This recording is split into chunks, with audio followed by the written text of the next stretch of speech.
listed. Go live. Public. Public. Save. Right. Is it okay?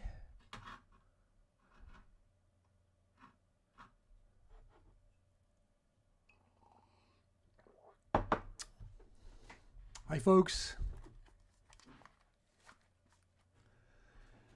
So against my better judgment, I set up my smart telescope, the Dwarf 3, to hopefully get another glimpse of Comet C 2023 Atlas.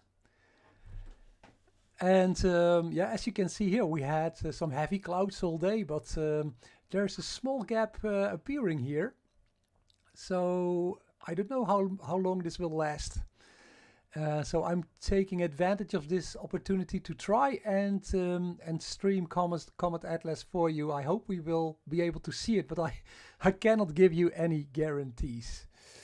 So yeah, that's what we're looking for.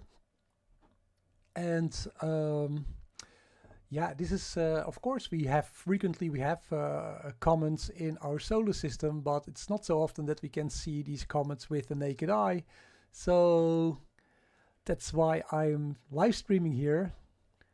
And yeah, that's it. I'm going to try and find the comet in the night sky. So if you want to join me, you're welcome. So here, this is the wide field view of the Dwarf 3 here. And yeah, you can see it. So here, this is like towards the west, there's a gap appearing in the clouds. So that's why I am actually making this attempt here. I just saw it like 10 minutes ago. I thought, hey, what a holy moly. There's actually a small chance that we will be able to see the comet again. So I'm putting the shutter to 1/5 of a second here, the gain at 110, 100 maybe a little bit slower. So this is my view, actually my rooftop view. And let me just show you the tree over here. That tree is exactly towards the west.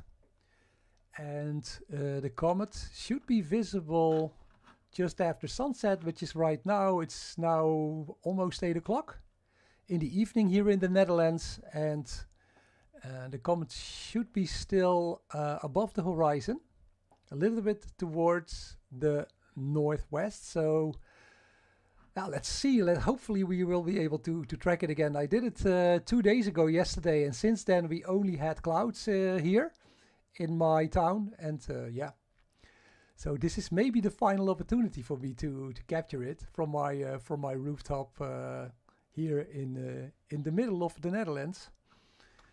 Let me just try to set the tele zoom lens to autofocus. No, to infinity, sorry. Infinity, okay. And the tele lens, let's set it to maybe 1 second. Here we go. 100 gain.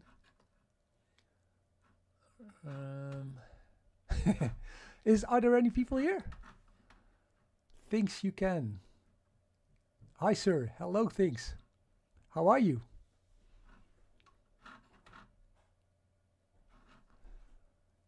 So let's see, can you also chat? Hopefully you can hear me as well.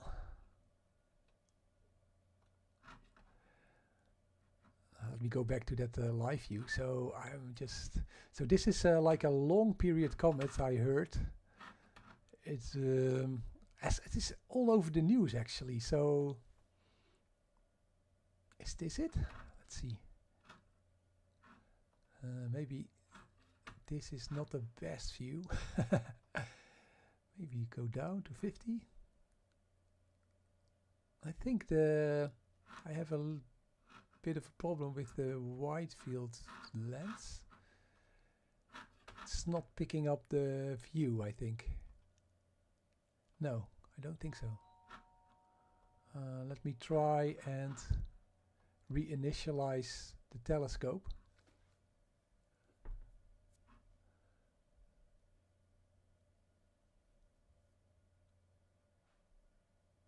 Okay, maybe.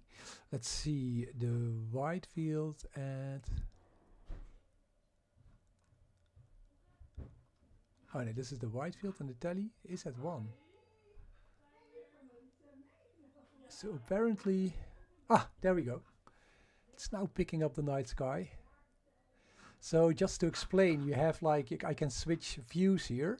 So the big screen is now showing the view of the big screen is showing the view of the telephoto. Here, the telephoto lens, you can see a plane passing through the telephoto lens right now. And I think I can see the comet, guys. If you look here, is that the comet or is that a plane? If that's the comet, it's really, really bright. Let me go. Oh, maybe I can even drop the shutter time. It's here, I think. Here. Can you see it? I hope you can see my mouse here. Let me try to... Oh, wait. I think this is it. Oh my god. Wide field. Maybe a little bit down. Half a second. Oh man, it's really bright. It's already visible in the wide field. Let me just check. Yeah, here it is. Wow, look at that. Look at that. Let me up the shutter time. Oh, I do it wrong again.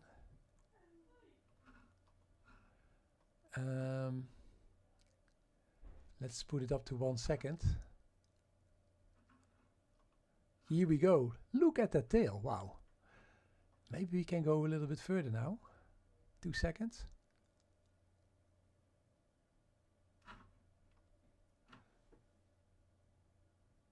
Ah.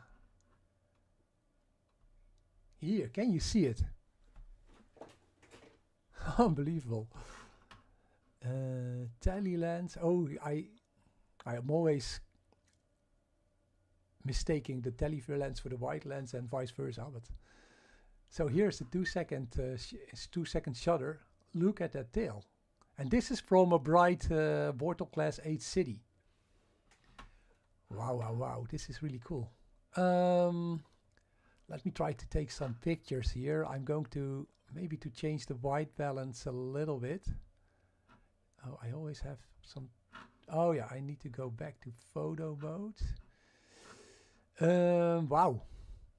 And then I can do it like this. Let's see if that helps a little bit in increasing the contrast. It's a little bit too blue, right?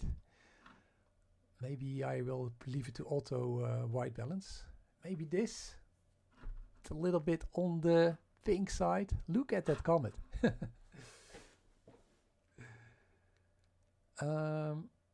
Is this something? Wow. Unbelievable. Maybe auto white balance is still the best way to go. Let's see. Okay, I'm going to take a couple of pictures. Maybe burst mode. Or maybe... Sorry, I'm all over the place because I'm very excited to actually see the comet right away. Maybe take some TIFF files. Maybe not so much, but maybe a couple 20 or something. 30. I need to go fast actually. 28. Well, 20 is enough, I think, because it's already low. Let me try and capture this. Let's see if that works.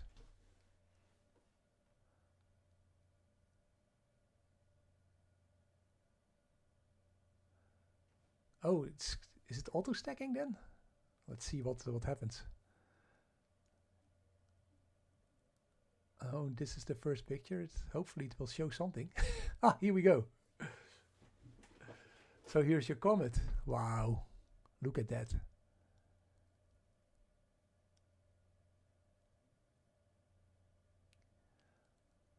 So it is now stacking the different pictures on top of each other, and of course the comet is moving, and I'm not really tracking the comet, so you will see some star trails now, but it's just to show you how bright this comet is in the night sky. Hey, Rosina. Thanks for joining the channel.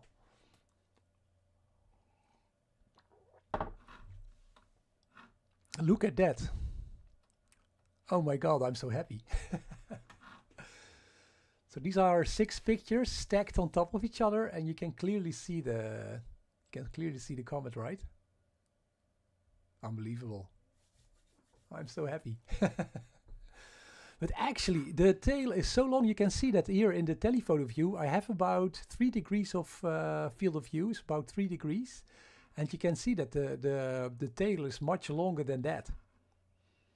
So I'm going to try to capture it with my wide field view and just see what happens, because I think this tail, even in the city skies, I'm in Bortle class 8 skies, this tail is clearly visible. So what do you think, guys? Let's see who's here. Astro Island. Wido, well done, thank you. And we have Ed Delary. The anti-cloud, do you have an anti-cloud laser? Yes. We are incredibly lucky, Ed, because here in Utrecht, Ed is Dutch, by the way, so here in Utrecht we just had a break in the clouds. I don't know how long it lasts, so it can be over in about 10 or 15 minutes, or maybe a little bit longer, but I will keep on tracking the comet as long as we have this break in the clouds.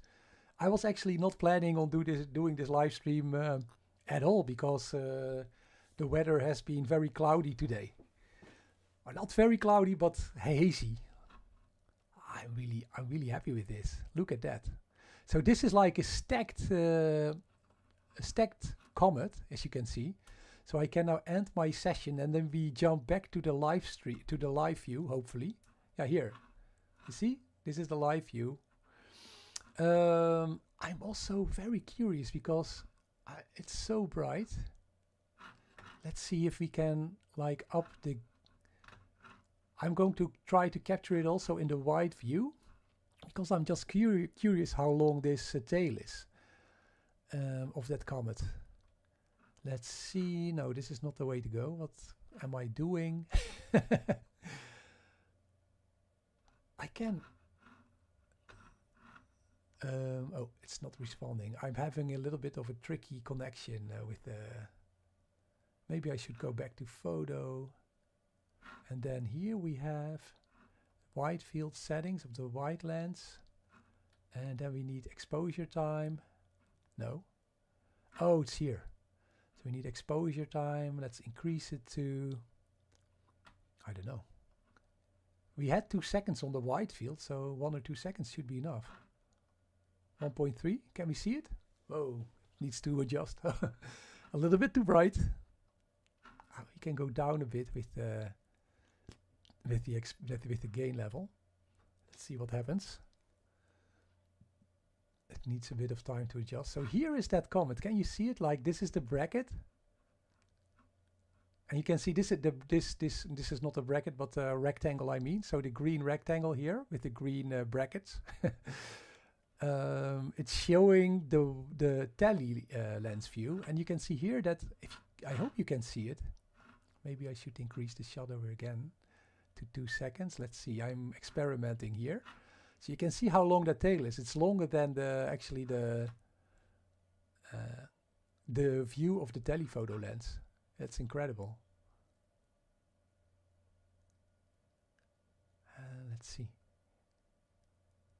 But can you see the clouds here? So this is what I'm dealing with. Oh wow, this is really cool. So can I, yeah, if I'm going to stack this, I will stack the clouds as well. So that's a pity. But I'm going to try it anyway. Let's see if I can. Now I think I can only do that with the telephoto lens. So I will just take maybe a couple of pictures, settings.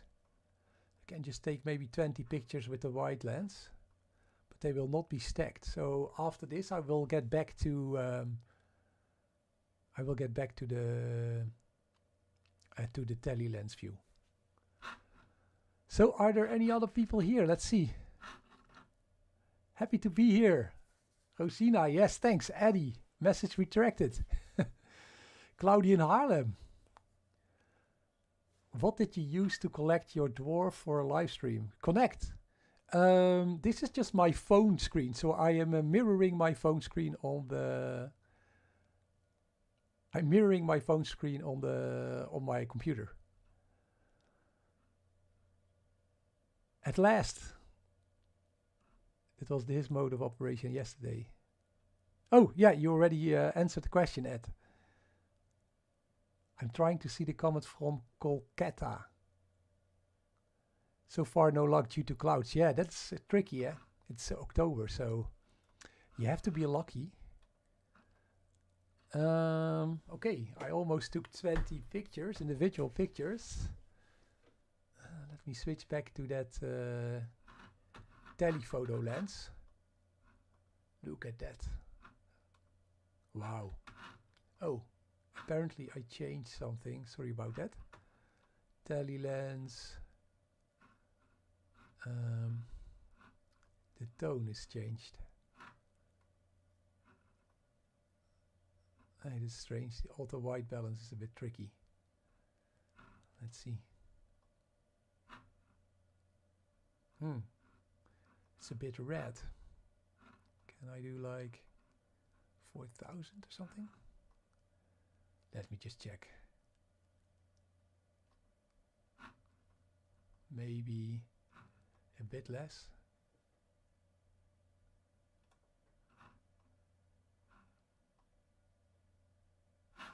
Okay, I think I'm going to stack that comet again. I need to put it a little bit towards.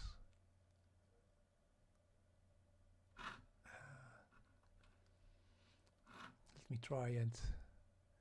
I'm going to try to capture as much of that tail as possible, of course.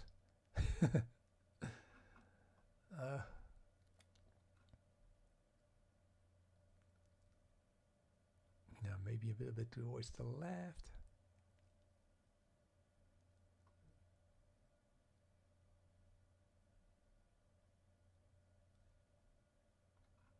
Something like this. Yeah, maybe a little bit down.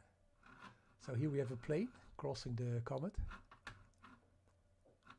Okay, so let me try this again in astro mode. Function, settings. Oh, it's still there. Settings, 20 pictures. Let's do TIFF file, record. Okay, here we go. So I'm going to stack the comet again. Let's see what we get. So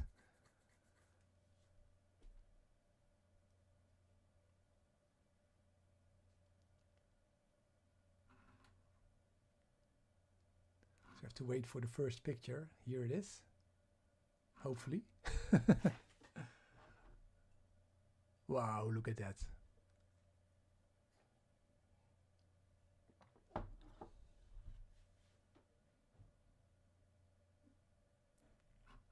Anthony, I'm okay. How are you?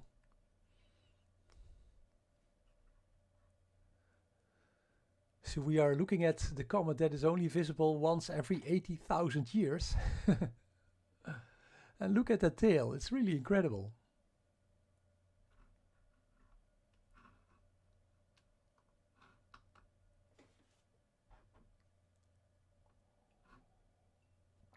A really cool view. So maybe a little bit more information about this comet. Comet Class A3. Do you guys know like the Sky Life? The Sky Life. You need to Google it because it gives you the most accurate information on the comet, but also many other solar system bodies. Like accurate information of the night sky. It's very useful. So let me just check here. So what is the latest like magnet? The latest observed magnitude is 3. Actually, 2 days ago it was about 1.5. So the brightness of the comet is already declining. And that is, of course, to be expected because this comet is moving, it's past perihelion, so it's made its orbit around the sun, and now it's going back into the solar system at high speeds. And about 2 days ago, it was like 70 million kilometers away from Earth. Let me just check what the position is now. It's now 76 million kilometers away, so that thing moves at an incredible speed, of course. And with comets, they are very unpredictable. You never know when they are going to break up, or maybe, you don't know what's going to happen. They can be like explode, and then the show will be over. So I'm taking every opportunity I can to capture this comet. Am I talking? Let's see.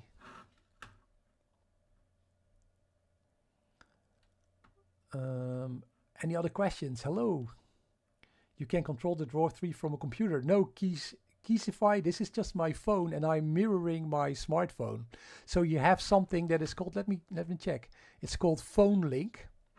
And if you use Phone Link on a Microsoft PC or laptop, you can just connect to your smartphone or tablet. Or I think also iPhone or iPad. And that's in that way you can actually stream your phone.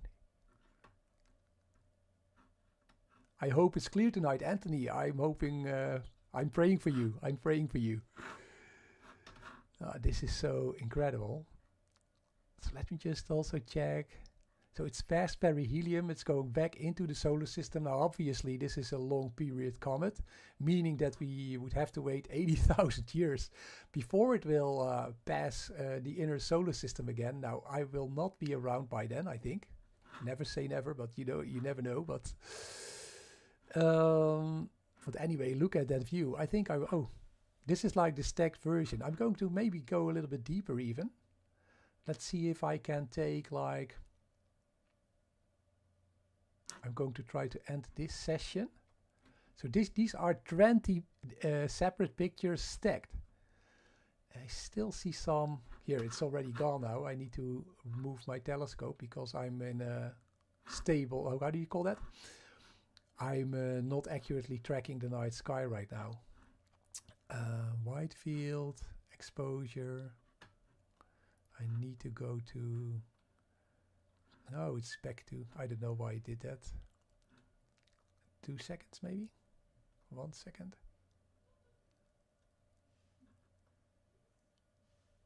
Oh, sorry, my connection is a little bit flaky. How do you call that? Intermittent. Come on, why is it going back to 60 all the time? Yeah, it would be great if like all these smart telescopes would also have like a Windows PC app. Still, it would be nice to have every kind of device. I don't know why. Maybe 1.6. Sorry about this hassle here. I need to. Now it's frozen. Actually, I need to move the telescope down. Maybe the wide view still works. The teleview still works. So I actually, oh here, can I do this like? Let's switch here. Let's forget that other view right now. The wide view is having some issues. I'm just going to do another stack. Put that comet as far to the bottom right as I can. Okay, let's go. And where is it? Settings. Maybe, no, not 145. Ooh, I'm having some trouble controlling this thing. Yeah, maybe 40 or something. 30. Let's see how that works. Okay, I'm going to try and stack 40 pictures. He tells me to select an object, but I'm just going to shoot it. Just going to ignore all the messages and hope it will be fine. Here we go. Now this is as much as I can get, I think, of that comet. The tail of the comet, I mean. The gain is still at 120. Maybe I should lower the gain a bit. What do you think?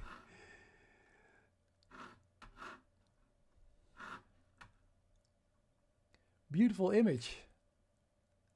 The anti-tail is clearly visible. Is there also an anti-tail?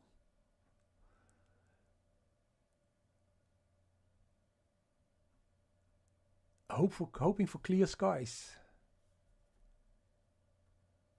Didn't know about that function. Okay, in case I hope I explained it. It's called phone link. A plane, yeah, if you would be in a plane, that would be interesting, Rosina. If you would be in a plane, what kind of view would you get when you look out the window towards the west in the night sky? Because when you're in a plane, you're at 10 kilometers, or is it 10 kilometers, like 30,000 feet, something like that, right?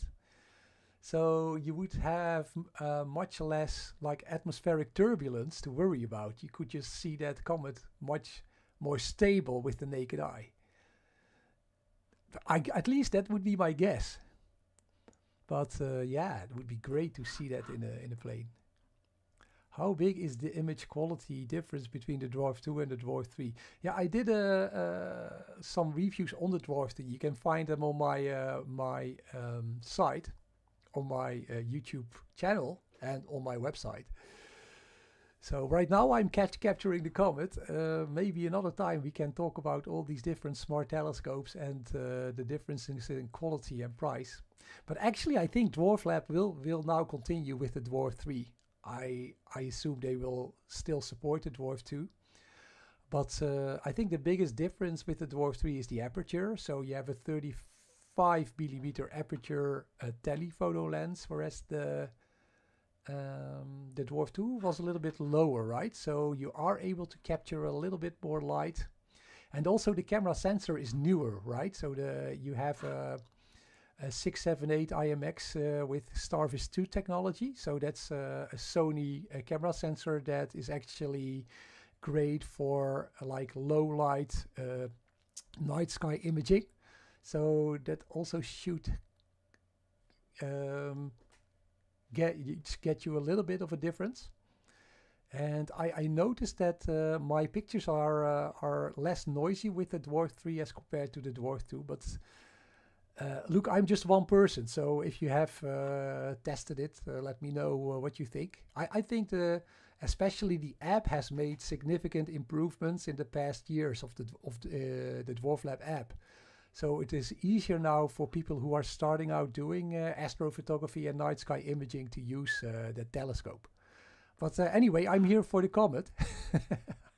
I'm not here for a telescope review. I understand that you ask because, of course, a lot of videos on my channel are about astrophotography gear, so no problem. But let's enjoy the comet now. I'm considering, yeah, you're considering to buy a Dwarf 3. Calibration frames. Okay, you're still asking me about stuff. Case, yeah, I think you can add like dark frames to your, so the Dwarf 3 stacks automatically, as you can see, and you can add dark frames to that stacked image, and it will automatically process those stacks, so you don't have to manually stack your images. And there is something like AI Enhance, and I think it's mainly there to lower the noise in your picture. So look at that, guys. I stacked 30 pictures of the comet, and that tail is so bright. It's unbelievable. And of course we see a plane because I'm very close to Schiphol. So that's a huge airport here in Europe. I'm situated about 30 kilometers away from that airport. So there will be planes crossing the screen. So I really like it. So it actually stopped taking pictures, but it's still stacking. I think because my telephone is a little bit slow. I do like it a lot. Yeah, what can I do? I'm just going to continue this. I'm going to capture as much as possible. I'm going to stop this stacked live view. Let's see if my wide field works again. Okay, end session. So my Dwarf 3 is on my rooftop, this telescope. So, yeah, the wide field view is back. I can't actually, hopefully I can now control the... Okay, wide shutter, let's move it very slowly. Let's see if it... Yes. So of course when I'm behind my computer I cannot use my the swiping, so I have to do this on the... Oh, here is that comet. See, you can see that here. Oh my god. But why is it so noisy, this? Maybe I should... I would say lower the gain and up the shutter speed. Maybe to... Let's try 2 seconds, because my telephoto lens was also at... Here we have it. But I cannot stack the wide view. What I can do is take a little timeless, but maybe I can... If I go to like 4, I want to see how big this tail is. So I'm taking now a 4 second wide field picture. It needs some time to adjust, I think. Here. Yeah. It's getting better here. It's pretty nice, actually. I'm having the urge to also put... I think with like a 50mm telescope you can really capture this this comet. Let's see. Can I go a little bit further? 8 seconds. Let's see how... Can you see the tail?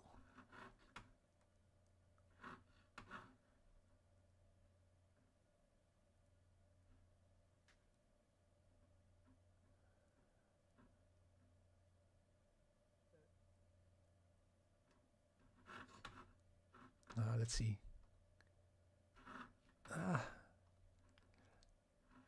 Yeah, it is a little bit tricky, but you can see the 2 tails here.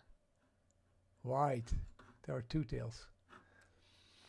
If my gain is a little bit 20, it's of course getting closer and closer to the horizon, which makes it trickier to actually see the faint tail of the comet. And so it's a little bit of a trade-off, because right now it is very close to Earth. So we can see the comet with the naked eye, but it's also very close to the horizon.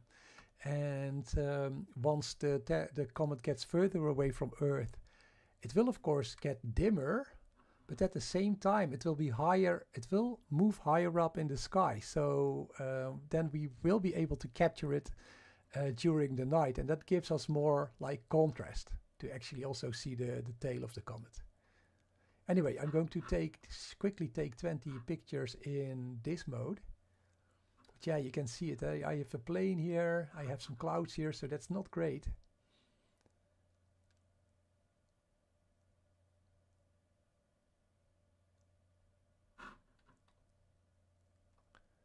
So is it taking the pictures actually? I don't know. I don't see anything. Ooh. I did hit record. It's not really working, I think. Ugh. I have a lot of... I have some connection issues.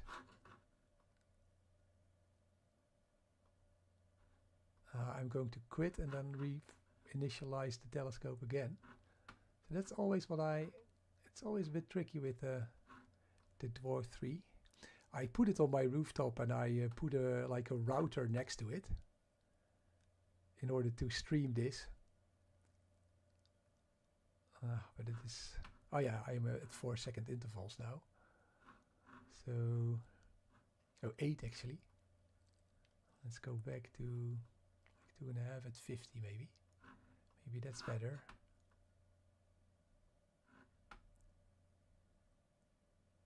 I don't have a lot of time, I think. I need to just hit record and hope it will capture everything. Let's see. The comet here in the wide field. Nah, here, trying to reconnect. That's what I was talking about.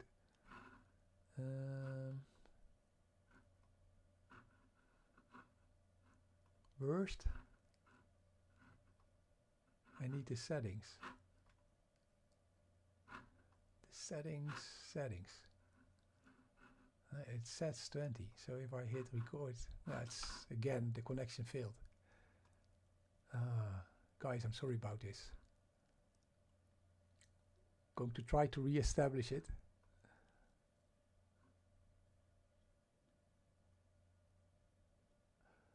Ay. That's what you get when you live stream with your smartphone. From San Antonio, Texas. Hello.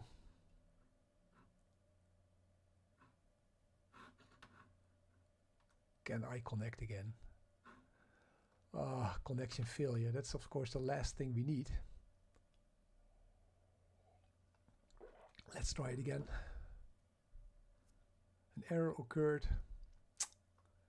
Okay, maybe if I go just out of the app.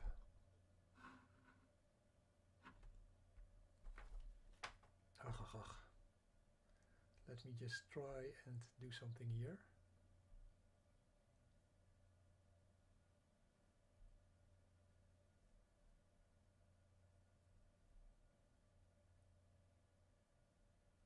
So, the live stream is definitely not a very stable through your smartphone. Connection failed. I need to go outside. Sorry about this. Connection failed.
Okay guys, never live stream and trying to catch the comet at the same time. I'm trying to reconnect now.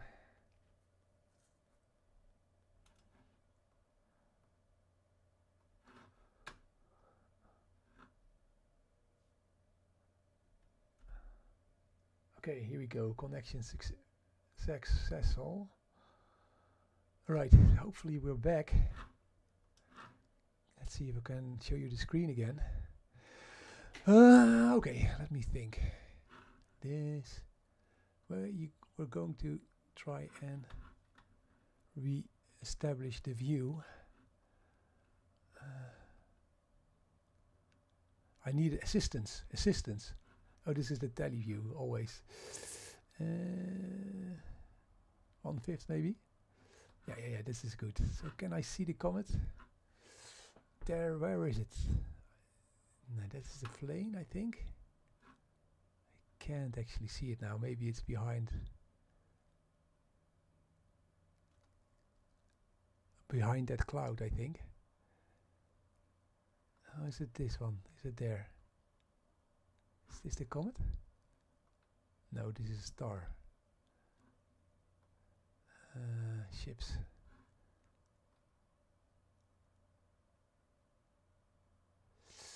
Where was it?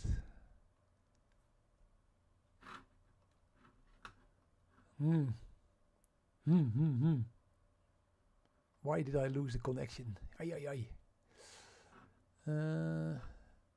If you see it, let me know. Yeah, there it is, I think. Oh no, is it still that star? That's that star again, I think. Yeah. This is what you get when it's hazy. I had such a nice view.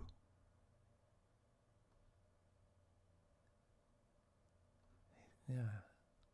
I'm inclined to say it's that one, but here I see still. But maybe I should focus on infinity. That could also be what I need to do. And now switch to... No, that is definitely not the comet, right? No, it's not the comet.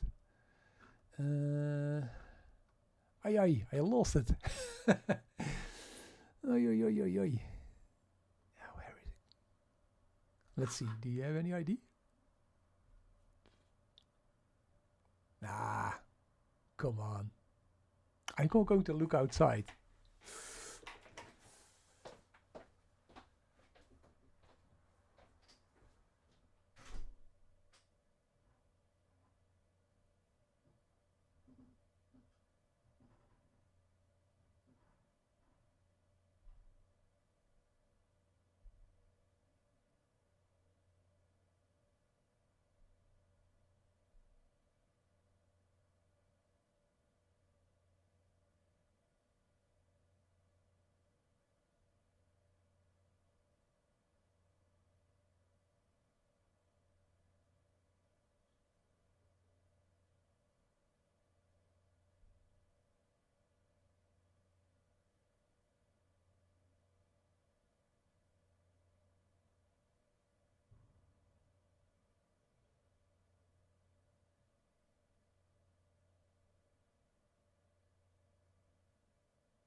Sorry guys. Oh, it's back. Ah, I should have stayed here. So here it is. So it was actually a little bit behind those clouds, right? I was searching for it outside, but I couldn't really see it. Guys, I'm sorry for the delay here. So we almost are hitting the horizon. So let me just switch to the telephoto lens right away.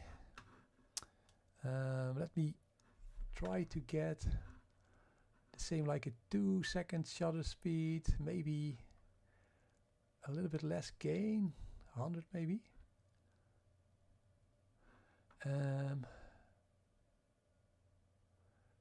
All right. Oh, it's the astro filter. That's why it's so red. Okay, normal filter. Now it's a bit green. Yeah, it is. 2 seconds, maybe it go a little bit further. Like 4 seconds. Let's see if it's a little bit smoother when we go at 4. We have to wait. Nah, no, it's still too bright. So 2 is fine, 2.5 maybe.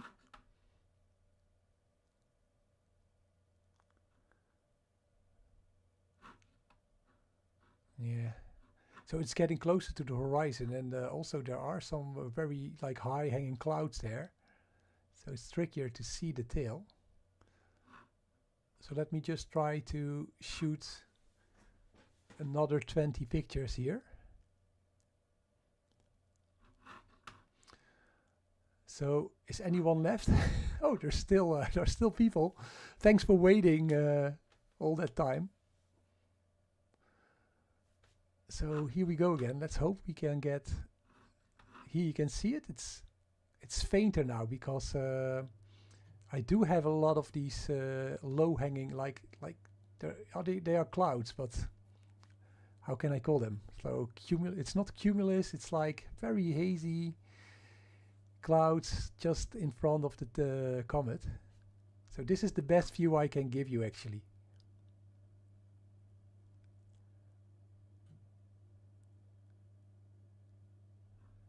Thank you, Wido. Thursday started there in Antipodes. Okay, Rosina, have a great time. I hope you will be able to catch the comet as well. So yeah, it's visible again, Case. Yeah, I realized that a little bit too late. I was just searching on my rooftop for the comet. I didn't see it. Maybe I need like a new glasses. But here we have the comet again in the view. It's amazing that the tail is so. I never saw a tail that is so bright and visible from. Actually, even visible with the naked eye. I think a few years back I had like Comet Neowise. It was pretty spectacular also, but this is. I think this one is even brighter than Comet Neowise was in. What was it? I think 2020, something like that. So anyway, I'm happy to have the view back for you. Oh, planes.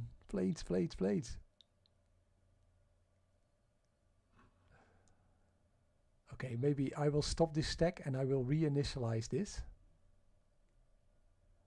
Forget about this being the brightest comet. C2024 S1 is going to outshine.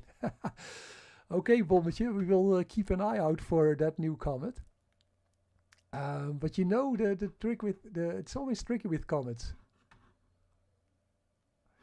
Okay, I'm at 3 again, so I'm going back to 2 for slewing speed. I'm going to put it a little bit more towards the left. A bit down again. Okay. Let me just try to give you as much as possible here. Right. So you can see all those planes because I'm so close to the horizon right now. So let me try to reinitialize this again. The gain is at 120. Maybe I should. I will try to lower it. I'm going to lower the gain to 100. Setting. No, I think I should do that in settings. Settings. Is it here somewhere? No, this is only the gain 120. I cannot. It's strange. I can. Oh, is that the white? Tally. For some reason I cannot adjust it. Now let's leave it as is then, because I want to show you the comet.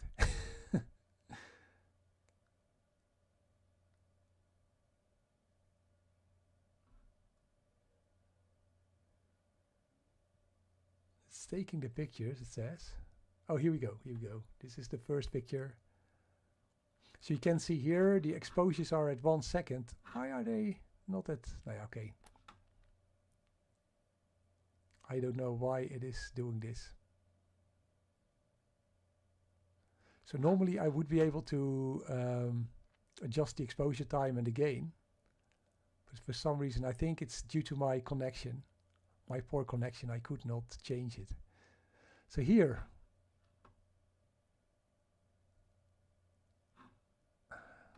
Something's wrong. I will stop again because...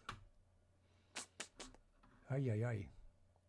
Yeah, tricky doing astrophotography and live streaming at the same time. Let me try again to just adjust it.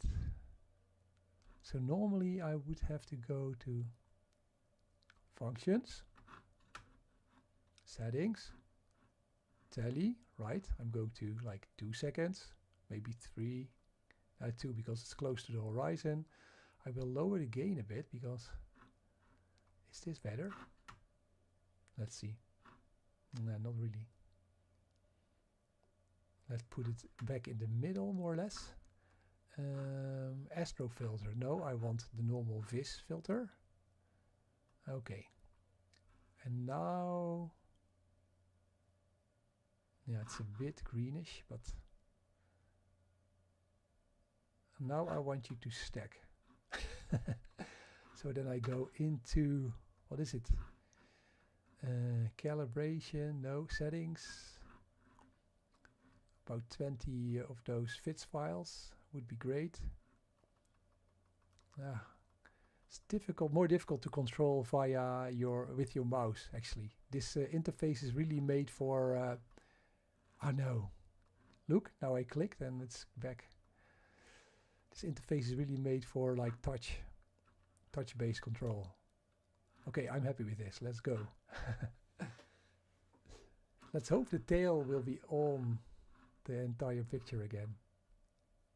Okay, now the exposure is 2 seconds with the gain at 100. So let's see what we get.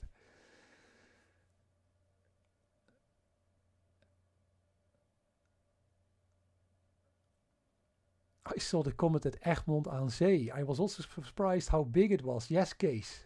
It's incredible, right? Oh, really green. I think because I'm so close to the horizon right now.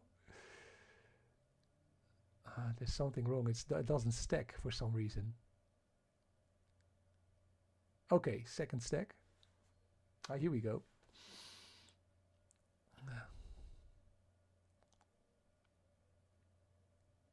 So this is the third picture stacked.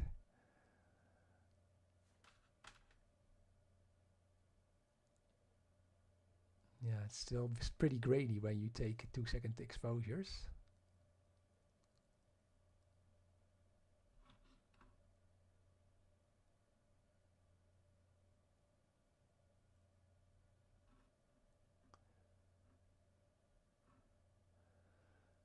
Alexander, vanuit een regenachtig Italië. Toen is het hele jaar al niet mee hier. Oh ja. That's so annoying, eh? When you know these kind of events, you need to get lucky, or you need to travel the world to see it. But I know that we had like 2 years ago, we had this very close conjunction between Saturn and Jupiter. You could actually capture it in just one frame, but You could see them for a couple of days, but it was in December, and in the Netherlands the weather was so bad. There was just not one clear night, and so yeah, then that's just what it is. Or you need to travel to like a beautiful country with lots of sunshine. That's actually what I'm thinking about, but my children are still in high school, so. But to be in Spain, I think Spain has the most hours of sunshine in Europe, at least.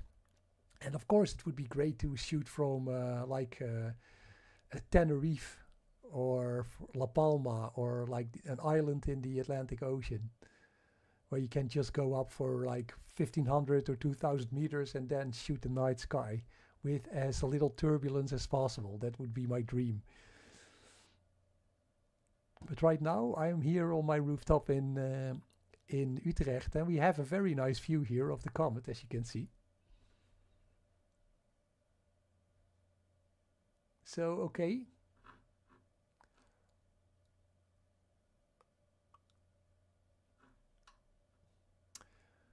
Can we do something else? I will try to go a little bit higher on the exposure time, but I don't think I have a lot of time left. Because I see it's getting fainter. It's not because it's getting farther away, but mainly because it's getting close to the horizon. Let's end current session. Let me just check here with the wide view. So we are here. We are already here. Yeah, this wide view is also a bit tricky. Wide. Can I click it? Let's go back to... It was at 1 second or something, right here. Now we can see. Yeah, this is just like connection issues. 1 second, maybe a little bit less than. So we are here, so we are very close to the horizon actually, yes. So, oh, I lost the view again. Ay, ay, ay. Why? Okay. Maybe it's a little bit more down. Ay, ay, ay, I lost the view again, guys. Let me check. I should hopefully then see it in the wide view, but maybe it's also just too hazy. Maybe lower than the gain a little bit on the wide. Yeah. Now, at least we got some good views. Where is it? I think it's a bit towards the right. It's somehow the telescope shifted position a little bit. If I can see it correctly, it's here. Yeah, here it is again. So, okay, I think like the telescope is sometimes resetting itself. Anyway, I think it's now again in that astro filter view. Just I could go to tele, yeah, astro filter. Somehow it switches to astro if you switch to that mode or something. Right, and now it's here. Then we have a default of 1 and 20. Aha. Maybe if I go 4 and then a very low gain. I'm very curious about that. Maybe to get like a softer view. Let's see if that works. Nah, not really, yeah. Nah. 1, 2, 3, 4. Nah, no. I need to stay at like 3 or 2 with this telephoto lens. That's unfortunate. And now 1, 2. Yeah.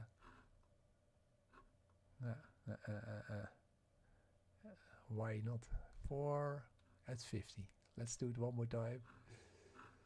Or maybe 3 at 50. So normally when you lower the gain and increase the exposure time, you get a smoother picture, but somehow I am not really getting it here. It's the dark. Yeah. Okay, so back to the like 102 then. Oh, let's see. Oh, maybe 2 is even now. Oh yeah, here we go. So let's do one more attempt. Can I just, I'm just going to press go. Let's see if it works.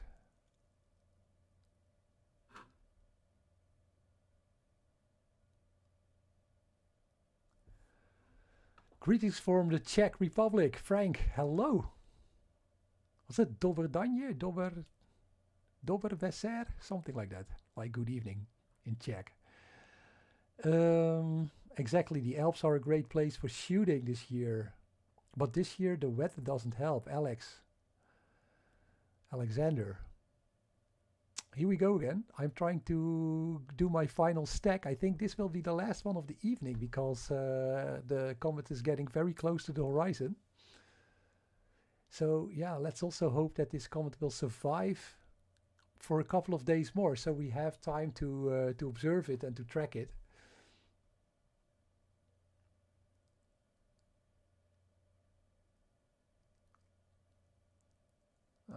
It's not stacking for one reason or another. Maybe now we are too close to the horizon. Yeah, doesn't really work now.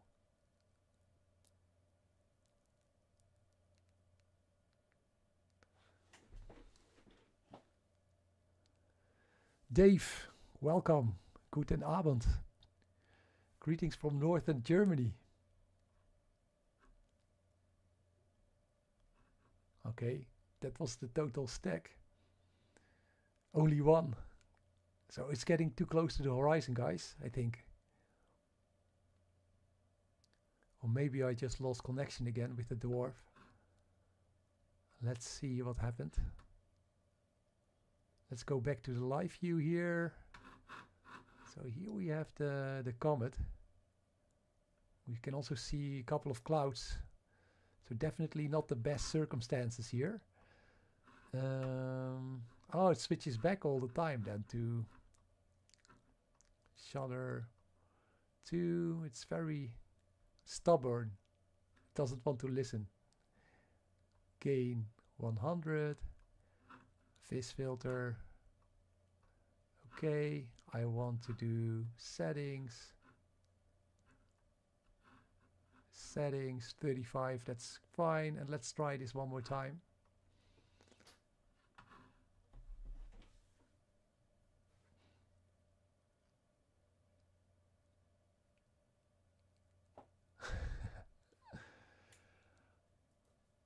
Kari, thank you so much. I love that you are actually watching my videos. Thanks. Bommetje. Do you know the program Bommetje? Bommeltje. Oh, I'm sorry, Bommeltje. The settings I use when photographing a normal camera. I think the more normally I shoot a night sky at ISO like 800, something like that. It also depends on I think the focal length you're using. So with a wide angle lens, maybe 20 to 30 millimeters, I would maybe take like 8 to 10 second pictures and see how sharp the stars and the comets are. Like at ISO 800, of course, take raw images, because raw images will enable you to like process the pictures and stack them way more accurately. You can manipulate them very nicely, whereas when you are shooting a JPEG, then you have less opportunities to post-process the images. So I would go for 6, maybe even 1600. It depends a little bit on the type of camera you have. So for somehow it doesn't stack anymore, the Dwarf, unfortunately. I think because it's now, I don't know, there's something wrong, but I'm afraid to reconnect it again, because actually maybe that's what I'm going to do. Let's look at the wide field view one more time. I think the comet is almost below the horizon now, guys. I can still see it in this view. Ugh, something happened to my connection again. I will spare you the details. Oh, it's my mouse is now actually not showing where it is. Windows, that's also why, you know, Windows is not necessarily the best system. End session. Oh, it's all the way there. Okay, so this is the astro view here, and every time I switch to the astro view, the wide field view also changes. That's pretty strange. But actually we are now here, you can see it here, so we are very close to the horizon. And again, and it's now, it is like unwilling to, I will try to reconnect, that's very tricky of course to do that. Okay, let's see one more time if it wants to stack. Maybe I should keep it very short exposures. Here, duo band. No, astro, actually. No, Fizz, actually. 2 seconds. Gain at 100. Okay, let's try this one more time. Settings. TIFF. 35, stack. Okay, final attempt.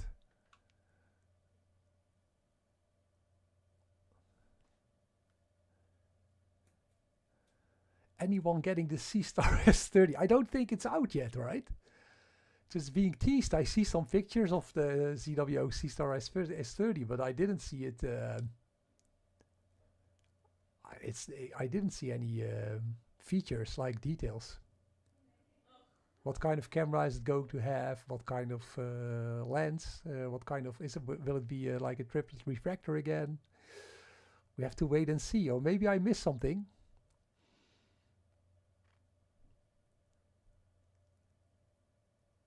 I think it cannot stack because it's so close to the horizon and the stars are just too.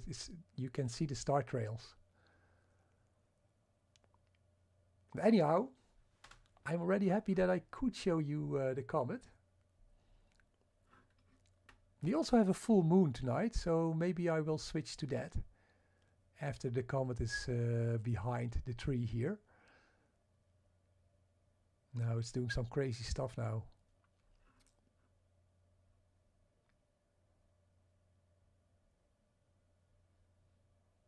I'm just going to let it capture for a couple of, and maybe I can still do something with the individual images.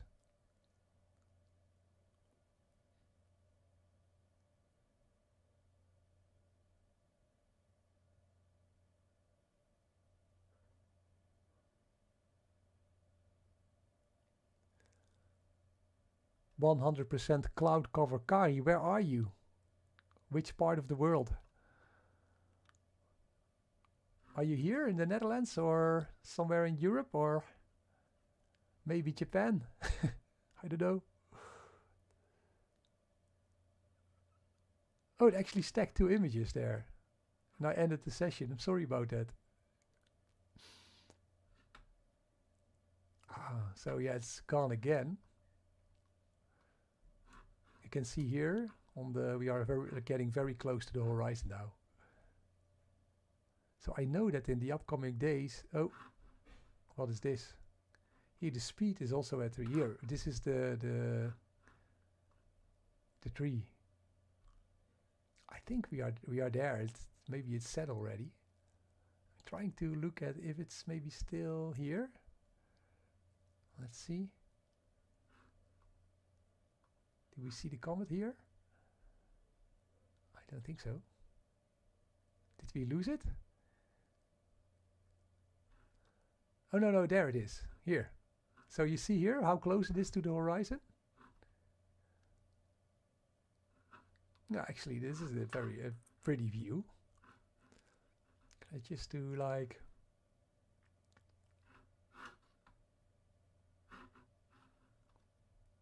Yeah.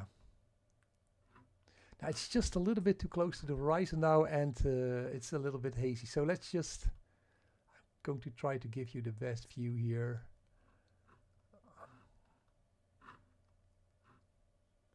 So there it is here, as you can see, slowly moving towards the horizon. White, can I do something with the tone? Hey, telly, sorry. White balance, maybe a little bit like this. Warm fluorescent. We have, so you can see it's now very faint. So because the lower it is to the horizon, the more atmosphere we need to go through or look through to see the comet. So the higher it is in the night sky, the better the views are, the more stable your views will be. So definitely also try to watch it in the upcoming nights.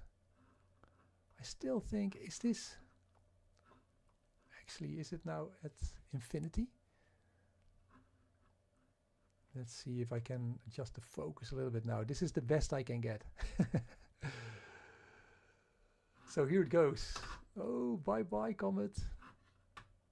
Can I still do something with the wide field view here? I don't think so. Let's see. Wide. Exposure. It's always, it's gone again. Maybe 1/4. Let's see. It's here. You can see it. It's how tricky it is so close to the horizon. In 1/4, yeah, you can't really see it. So let's just enjoy the tele view. This gives us a little bit of a view still. So it will be gone in about 5 minutes, I think.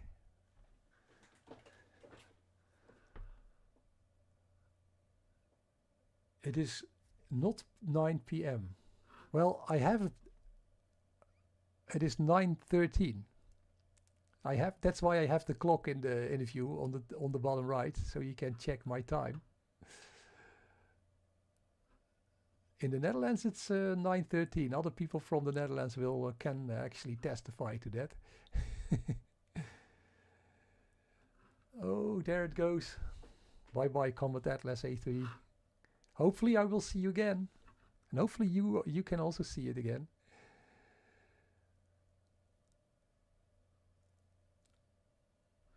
We still have a reasonable view. UK has clouds, Mick? Ah, come on. Oh, Wuppertal and Dortmund. Oh, I'm going to visit Germany in about 2 weeks. We're going to the Schwarzwald. It's close to Switzerland and France. Oh, there it goes. It's going to hit the clouds. So you see, you do need like a really clear sky to see the comet. If there are some clouds there, then this is what happens. Ay, ay, ay, ay, ay. Yeah, I actually got so lucky, guys, because we had like this clear sky. It only happened at 8 o'clock at night, just when it was past sunset. So I could put the Dwarf 3 on my rooftop in a hurry, and I was able to give you some views of the comet. So I'm happy about that. And she's gone, Case. Yeah, she's gone. You're right. So I did notice that we have a nice full moon in the sky, so we can maybe finish with that. Let's see if I can go to that moon. Maybe I will first set the wide view to a little bit shorter exposure time, and let's see if we can find the moon. Oh, it's still there. You see? It went below the cloud here. Whoa! Not gone yet. I will wait until it hits that leaf here. Because let's see, let me show you that tree here. Oh, that's way too fast. Now I screwed it up. Sorry about that. Here is the comet. Now it's hitting the leaf. Okay, that's it. So thank you, Comet Atlas A3, for visiting the inner solar system. And we hope you have a good time for the next 80,000 years orbiting our solar system. I noticed the full moon, so I'm just going to check that out. So if you want, you can stick around for that. If not, thanks so much for joining the live stream, and hopefully you enjoyed it. I'm sorry that I needed to take a long time to find the comet. But yeah, these things happen when you do like this kind of popcorn live stream. Right, okay. I want to go back to the white lands. And the moon is actually all the way towards the east, right? So you see here, these are my Bortle 8 skies, so light polluted skies. I'm definitely shooting. So I'm like, here's the city center is over there. I'm about 5 kilometers away from that center. And so if I point my telescope towards the north, the skies are somewhat better, but you can see here there's also a big, actually Utrecht is expanding a lot. They are putting a lot of like high flats in the neighborhood, unfortunately. And here's the soccer club practicing, like Wednesday training. Where is that moon? Oh, there it is. Wow, look at that. It's a nice view, I think. Oh, doesn't it go? Aye. Ah, my telescope is so far towards. Aye. Okay, I will go up the rooftop and point it at the moon. It can't make the entire turn.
All right.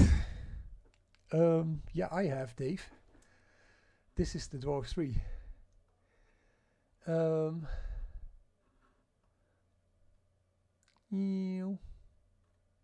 Whoa. Let's see if I can center it. No, I lost the connection again. Let me try to reinitialize it. That's very slow.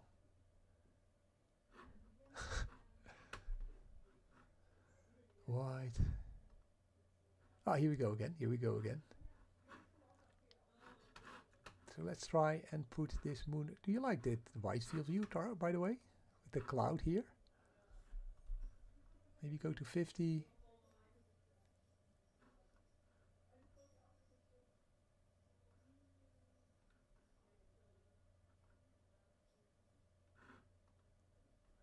Look at that. That's a very nice wide view of the moon, right? With the clouds. Maybe take a picture. Just poof. It's very nice. But we do have some flaring here, or glaring, how do you call it? It's definitely visible. So the white lens is not the best quality lens. But anyway, it is a nice picture. Okay, let's try and center the moon as soon as it will be visible in the telephoto lens, because we do have a supermoon, I think. Can anybody check? I think tonight we have a full moon and it is a supermoon, or is that tomorrow? I thought it was tonight. Should change the name of the stream to Supermoon Tonight. Here it is. So so here we have the wide view, and let's try to autofocus on the moon. That works pretty well most of the time. Here we go. Yeah, we have a full moon. We definitely have a full moon. Let's track it. So that's nice. So you have moon track mode available.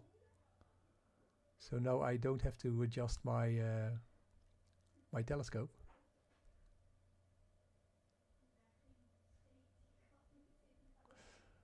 Oh, it's pretty windy, as you can see.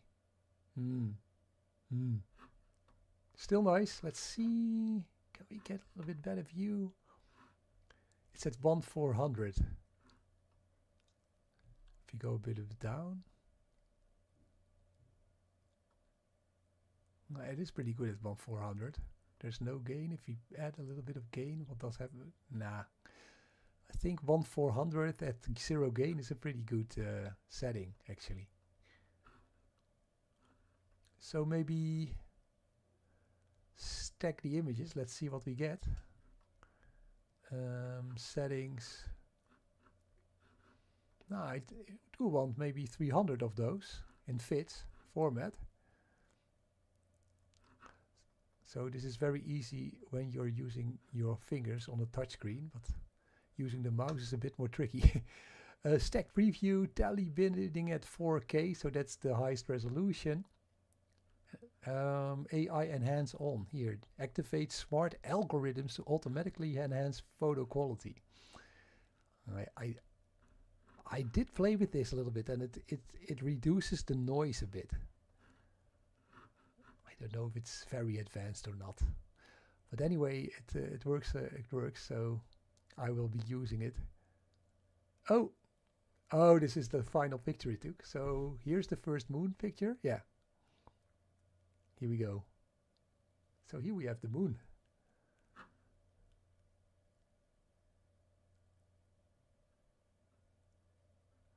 I was going for the S50 until the Dwarf 3 came out. Yeah, Dave, I know these smart telescopes. They, I think that whole like category of smart telescopes is how do you call it? Evolving in a rather fast way, fast fashion. Because I think it was only like in 2023, right? In April 2023, if I'm correct, that the CWO launched its C-Star S50. And before that, we had like the Vespera, the Vaonis Vespera, the Vespera 2. And the Dwarf 2 was, I think, maybe also a bit earlier than the C-Star S50. And now we have the Dwarf 3, and CWO is releasing or is working on releasing the S30.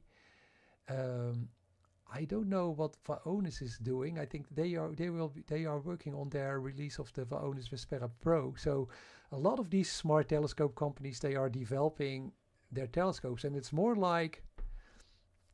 more like a smartphone company basically that produces a new model every 2 or 3 years, or maybe even faster than that. So I'm just very curious myself to see how these smart scope developments are going. And of course, yeah, being in astrophotography for 8 years, I know that if you want a very high quality picture of the night sky, you're not getting it only with a smart telescope yet. Not yet. So you still need like a very decent telescope and some tracking gear and auto guiding and everything. But I can see that these smart telescopes are getting better. The Dwarf 3 is now able to polar align and can take up to 60-second images. So I can definitely see improvements. I know that the Vespera 2 can take mosaic pictures of the night sky, and I know that the C-Star S50, I think the CWO is also working on creating mosaics. So anyway, there are a lot of developments, and it's very interesting to see where they go with those developments. I'm happy to test it out. And if it's good, it's good. If it's not, it's not.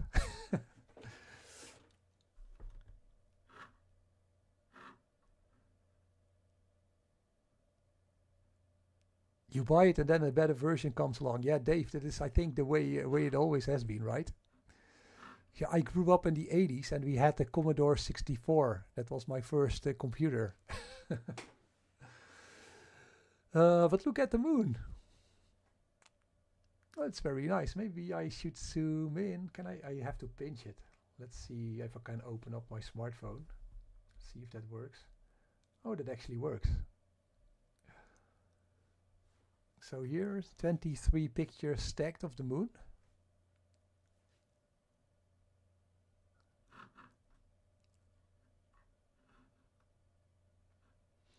So how are you doing?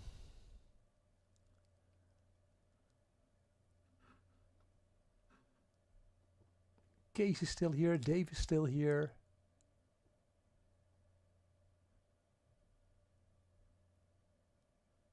I think smart telescopes are especially wonderful for people who do not want to like get into astrophotography too deep. I know that there are some steep learning curves when you, although they are getting easier, it is a bit of a steep learning curve how to do learning how to do astrophotography, because it's about like up until these smart telescopes came along, you needed a separate mount to put the telescope on in order to track the night sky accurately. You needed an auto-guiding system with a separate telescope and camera for precise guiding, so that you can take like multi-minute pictures of astronomical objects in the night sky. And then there's this whole thing about post-processing the images that is also takes a lot of learning, a lot of time to actually, especially deep sky astrophotography, it takes quite some time to get into that. And yeah, these smart telescopes like the C-Star S50, the Dwarf 3 and so on, they make it easier. And also they are entering the market, especially the Dwarf 3 and the C-Star S50, they are entering the market at a very affordable price, because that's about $500 or 600 euros more or less. In Europe, it's unfortunately a little bit more expensive to buy them. But yeah, you can also buy a decent telephoto lens, of course, to image the night sky, but then you don't have a tracking mount yet. You would also need a star tracker. And it comes with all kinds of extra functionality, right? They all have these virtual sky atlases, so you can just select your target, click on that target, and the telescope will automatically salute to that target and start tracking and capturing it. So I think that is incredible to see that that technology is now around, and that they can integrate it into such like small products at a reasonably affordable price. Anyhow, Boel is always looking for the next gear. I know the feeling.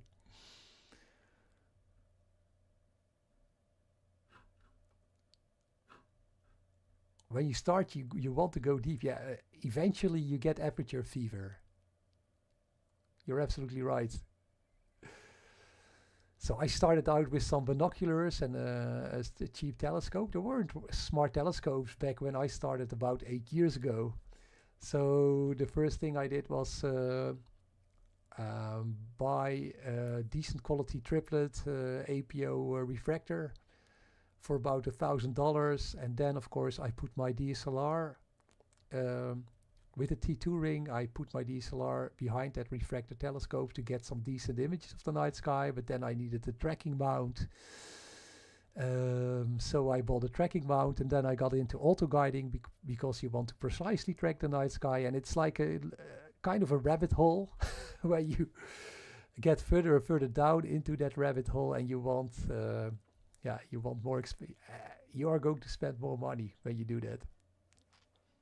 But I think these smart telescopes, if you just want to get a decent look at the night sky, which goes beyond like regular stargazing with the naked eye, then these smart telescopes are really great to just see a little bit more than, or see a lot more actually than the views you will be having when you are just using the naked eye, or even when using a visual aid like some binoculars. Anyhow, I started with a Newtonian. Yeah, bull. That would be great. Newtonians are, of course, advantageous for their aperture, right? They are pretty affordable, but they are also a little bit heavier.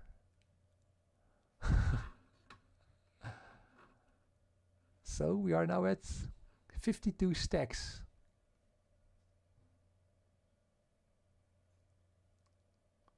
The capturing is, yeah, so the capturing is a bit like current capture is. Can you see it? Or maybe you should move this a bit. Maybe. Yeah. I don't know if you can see it, but it now captured like 275 pictures out of 300 pictures. So it's almost done taking pictures. And I noticed that the stacking, the live stacking, goes a little bit slower than that. So although it has taken 280 pictures of the moon, stacking is now at only 60. So I don't know if that is because I am on my smartphone, or maybe it is because just the Dwarf Lab app needs some time to add pictures to the stack. I don't know if it's the software or the hardware I'm using, but anyway, I need to wait a bit for the stacked image to progress.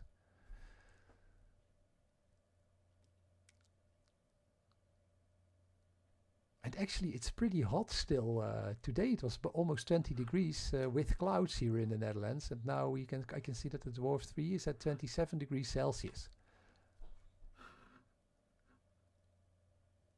So anyhow, here's the moon.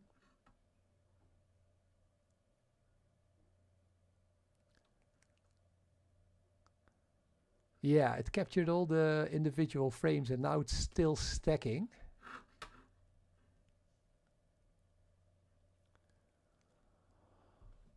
What is AI about this stacking function? Isn't it similar to auto-staggered? Yeah, the live stacking is just what you see here. It's adding pictures to each, like it's adding an individual frame to the stacked picture. That is a lot like what auto-staggered is also doing. But still, if I compare the results I'm getting with auto-staggered to the results so let's take a step back. So auto-staggered can also stack your images. Especially, I use it especially for solar and lunar astrophotography, so taking pictures of the moon and the sun. Actually, I'm almost always taking high quality videos of the sun because I end up with a lot of frames and the planets. And then I use auto-staggered to stack them. And if I use that program, I still get better quality stacks as compared to the automatic stack the Dwarf 3 produces. But I think for people who just start out, I think this is then a stacked image of the moon, and it's already quite good, right? I mean, I would be happy I would have been happy 8 years ago when I got this kind of result. I know I was looking through a visual telescope at the Orion Nebula with the naked eye using an eyepiece, and I saw like a fuzzy blob. That was it.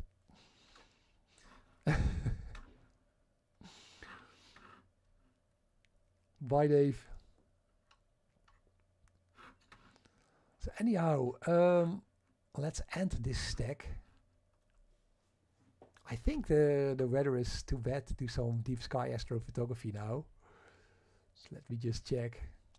I think We had like 1 hour of clear skies, I thought. It's already 9:30, so we're really lucky to have this short moment. Yeah, it should get more hazy in about 10, yeah, like at 10 o'clock at night. It's now 9:30 here, so in about 30 minutes we will get clouds, or more clouds, I should say. So let me end this. Let's take a look around. It's nice that you can take a look around with the Dwarf. So how's the weather? Actually, the sun is, or the moon is pretty bright. So of course, this is the worst time to do any kind of deep sky astrophotography with the full moon out. Where's my white? Here. Let me try some, maybe, yeah, right, 1/4, and let's move away from the moon. Why moon? It's a super moon. Oh, maybe a bit quicker than that.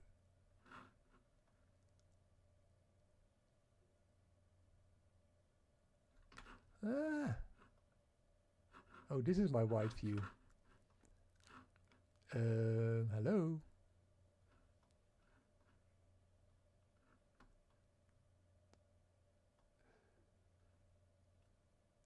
Let's see if I can get a view. Hello, wide view. Where are you? Yeah, it's probably the connection again. Oh no, no, this is the wide view, right? Shutter at 1.6. Nothing happens. Shutter at 2.5. Okay, reconnect. Let's see if that helps. So guys, you're still here. Thanks for joining. We just saw Comet Atlas. We were able to stack some images, so I was pretty happy with that. And we just imaged the moon, and now I just wanted to take a look around. White, yeah, I always have to think of it. So sometime I lose the connection, and I have to reinitiate the connection. Alright. So this is the view right now. Maybe let's go to like 1:15. So we have, this is often how it is in the Netherlands. We have a couple of hazy, like a couple of high hanging clouds. As you see here, close to the horizon, you can see what this is actually what the weather condition is right now. And I was surprised to have clear skies. You were not in the wide view. Ah, yeah, that's maybe also true. Yeah, but I tried. Yeah, probably I made a mistake. Sorry about that bommeltje. Yeah, we have some. Can we see stars?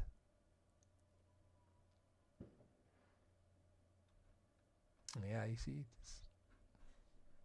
there are some stars. It's tricky, but you can see it. And if I am actually so bold to say calibrate, will it do that? Oh, not the moon.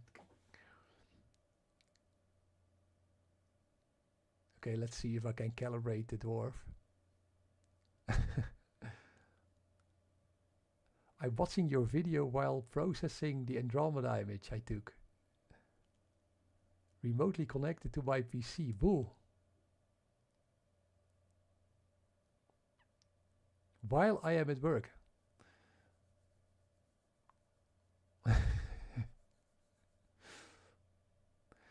Actually, I also have some pictures still of the Andromeda Galaxy. We had like 2 weeks ago, we had some clear skies during a new moon. So I tried to... Did it actually succeed? I missed the message. Can I see it on the live stream? I will recheck because the live stream is 30 seconds behind. Okay, unbelievable. It calibrated. So, yeah, but we have a lot of clouds. So we have the full moon and a lot of clouds in the sky. Is there something really high up? So the moon is... Here's the moon. Okay, maybe we can do something here in... Oh, I cannot really zoom. I need to pinch with my...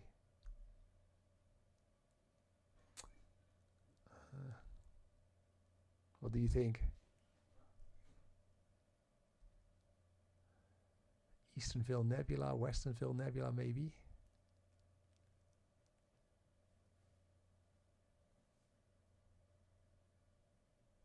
Ah, why not?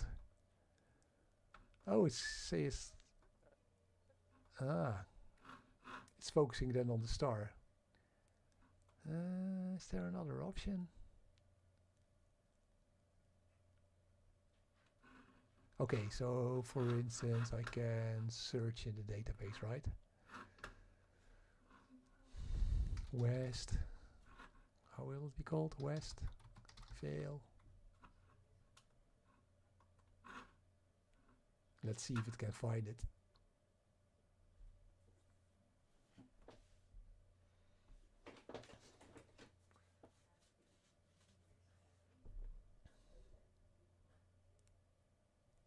So I'm just having a bit of fun now. Oh, it's actually tracking. Wow. How are the clouds? Okay, so I'm not polar aligned. So probably we should take maybe 10-second pictures. Let's put it to 10, maybe 15. Can we do duo band?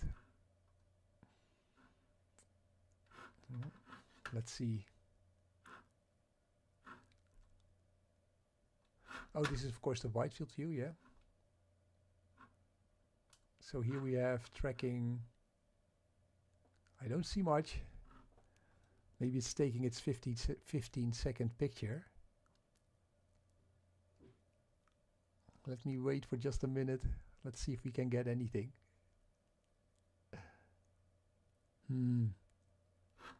Doesn't look good. Whoa, was that a shooting star? Anyway. I don't see anything.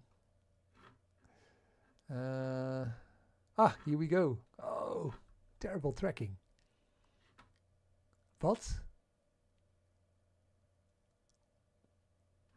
That was the first picture, of course. So usually the dwarf needs a couple of minutes to settle. What was the gain? 15. Maybe I should go back to 10.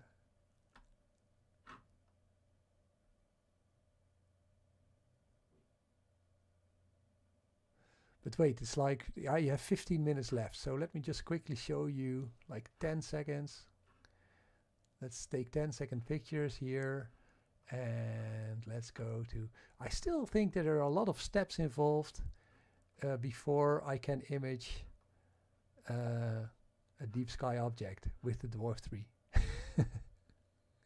To be honest. It doesn't matter, we will not make it anyway. Let's go for 250 images. With the stacked, yeah, why not? Let's go. I don't have any darks at the moment. Okay, let's see if it's actually going to stack the west. We have the Westfield Nebula. I didn't see it. I think the star is it like the center of the Westfield Nebula. Maybe that star is actually causing the nebula. I don't know. I need to check, but I know that there's a very bright star at the center of that nebula. Okay, first picture. We do see stars. We also see star trails.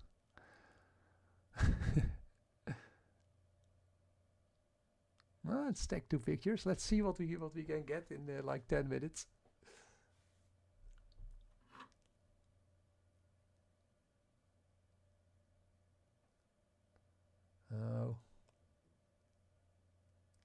looks like we had.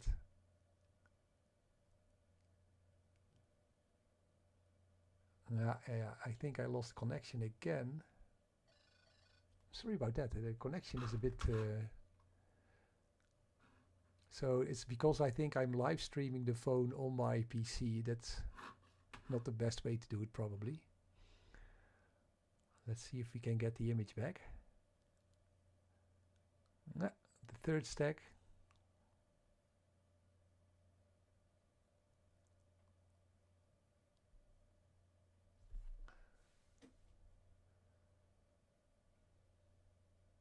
Anyway, this is how the Dwarf works. And of course I need to be polar aligned, and the weather needs to be better than this.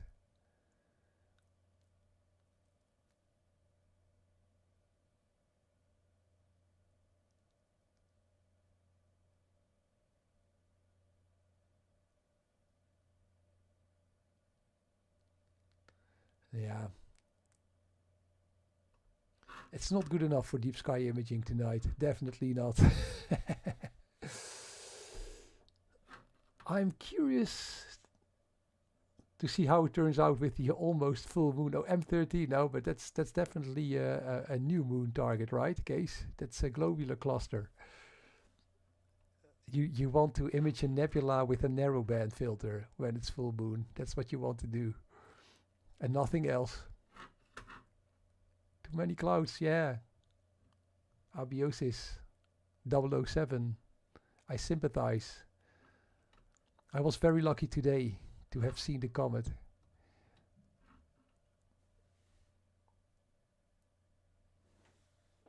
So yeah, definitely we do see a little bit of the Western Veil Nebula here, only after 50 seconds. So these are 5 images stacked. And you can see it stacks only 5 images. So we have wind, we have clouds. It's definitely very bad to actually engage in any of this. Oh, 6 stacks, but unfortunately we have more star trailing. I noticed also that the winds are pretty strong.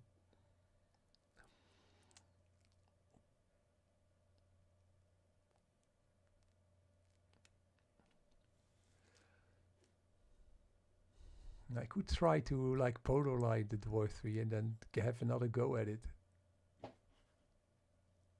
I also didn't check actually the level if the tripod was level, so here I have a frozen image again. Okay guys, pretty interesting, but for some reason my connection keeps dropping. Here, 8 stacks.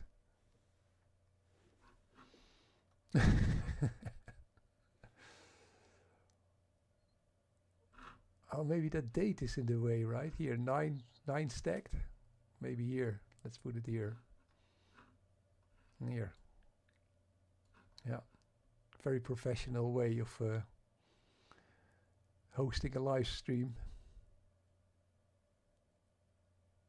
Guys, I need to check my if the mount is level, and I need to polar line it. I didn't do any of that. But actually, you can still see the Veil Nebula, right? You're only, this is after like 1.5 minutes. We can see some faint nebulosity. It is interesting.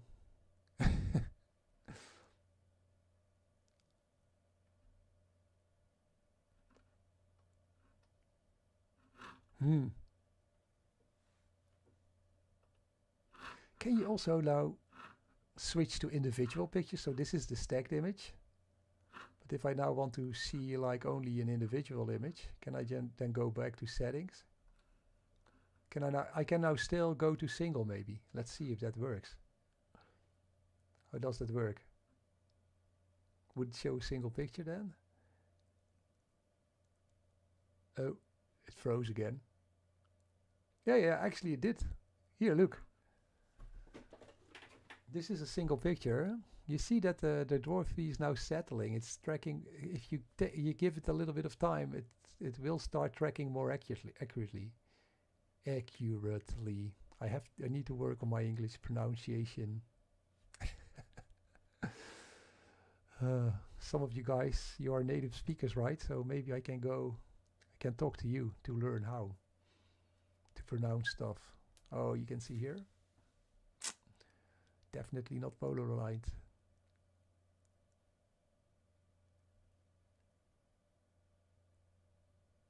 Okay, so these are individual images, and then I go back to stacked. Can I then see the full stack again? I guess. I didn't know that actually. I learned something. Oh, this is terrible.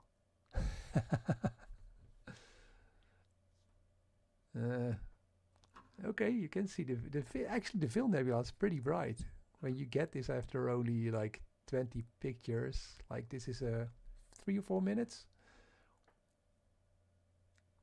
So that's what I mean. If you just want to stargaze a little bit in between the clouds, and yeah, you have 1 hour. Of course, you are not engaging in any kind of like serious deep sky astrophotography with a more expensive rig, but you just look around and just take some pictures, be happy, and after 1 or 2 hours you go back inside.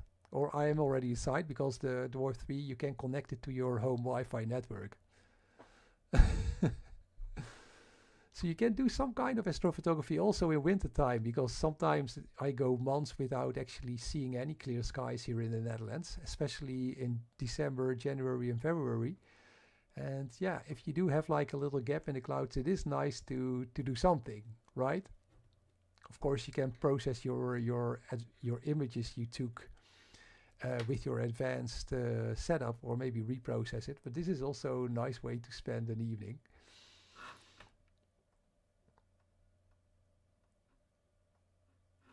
So anyhow, if I'm boring you, let me know. I was here for the comet. I did see the comet. I was totally surprised to have seen it.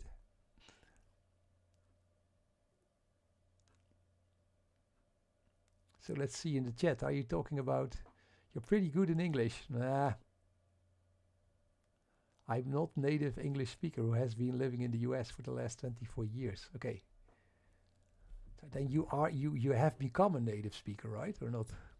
Or am I too optimistic?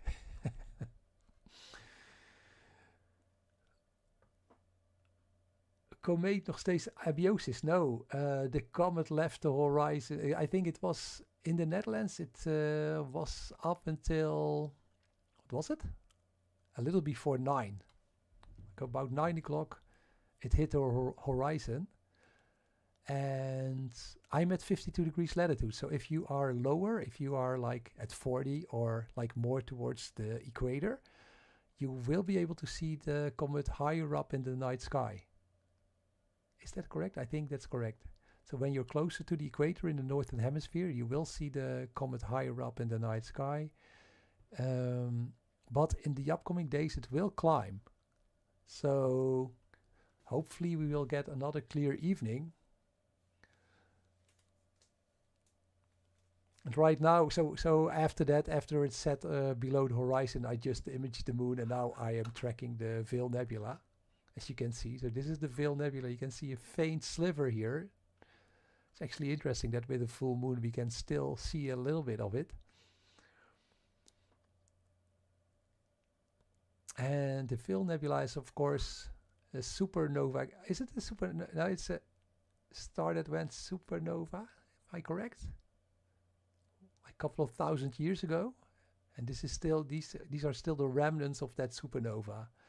All the gases are being like thrown back out into the universe, and you see those gases when you image a nebula like the Vil nebula. Is that actually correct, what I'm telling you? Because Vil nebula.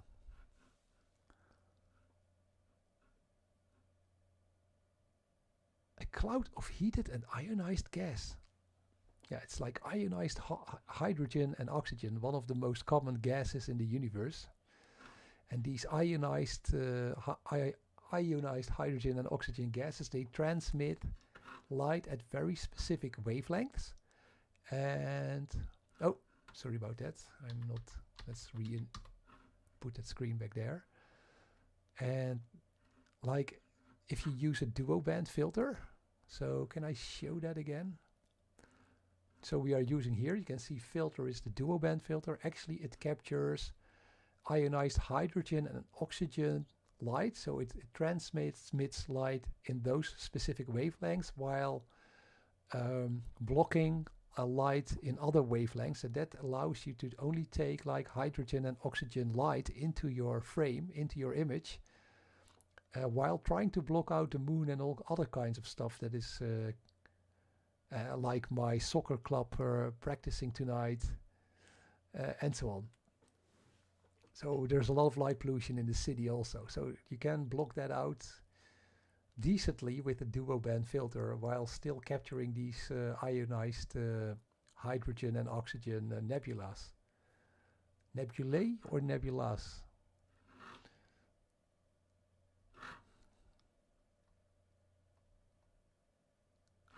So I'm curious because now it's close to 10. I should have clouds now. So let me check the single images again. I didn't know you could switch. That's pretty nice actually.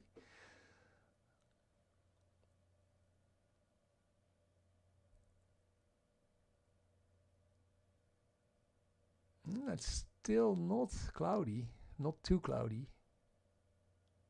So now, as always, I want to now polar line it and do decent imaging, but let me check the weather conditions.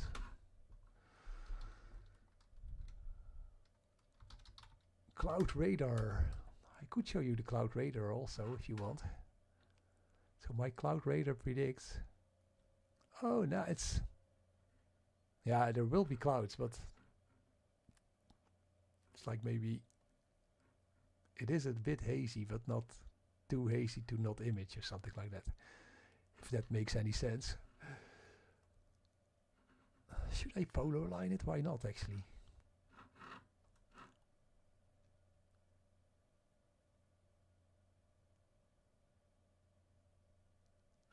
Okay, maybe we can vote on this. Should I polar line it, the Dwarf 3? Do you want to see it for another half hour or not? Let me know if you want. Or should I just keep on stacking this this nebula with all the artifacts?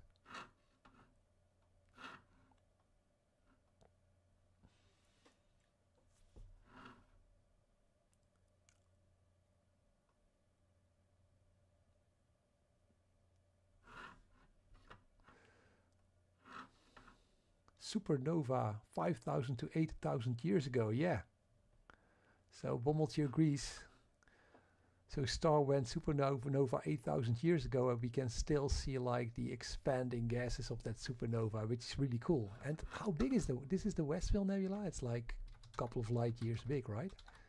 Nebula size 110 light years across. So that's huge, actually. That's huge, and that's why we also can see it with a little telescope like the Dwarf 3. So from that tip to that tip, it's actually, okay, you see that? Or should I do it like this? From there to there, that's about 110 light years. So the nearest star from Earth is about 4 light years away, 4.5, something like that. Alpha Centauri. And of course we never visited it. We never left. Oh, did we leave our solar system actually with how do you call it? The Voyager the Voyager spacecraft? They left the solar system, I read like a couple of years ago. Anyhow, they will never reach the nearest star, Alpha Centauri, and this is like 110 light years, so much bigger than that, much longer distance. And that's why we can actually capture it even with this small sized telezoom lens or telescope, which is pretty awesome.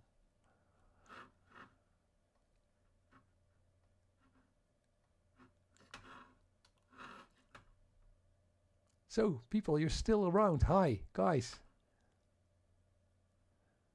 Voyager 2 did leave the solar system. Yeah, thanks, Bommeltje. Maybe a stupid question. There are no stupid questions, right? Can you see it expanding? Yeah, you should. They are expanding into space. So I know that there are some like images of the Crab Nebula. And there, if you Google Crab Nebula or Messier 1 is this, I think, M1. I know that there are amateur comparisons, and also I think the Hubble Space Telescope did a comparison where they took images like 5 or 10 years apart, something like that, and you could actually see that the nebula expanded in those years. But the process is kind of like, how do you say that? The process is kind of slow. So you need to wait maybe 5 years and then another 5 years to see that expansion.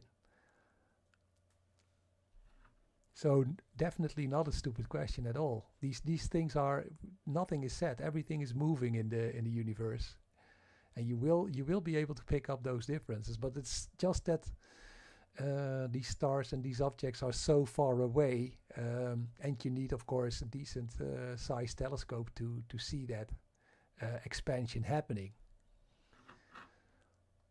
So that's why we created the James Webb Space Telescope, right? With the largest mirror in space. And how big are these ground-based telescopes now? I think the diameter of those mirrors are over like 10 or 20 meters. So yeah, the bigger your aperture is, the better your resolution is, actually. The more you are able to distinguish between different objects.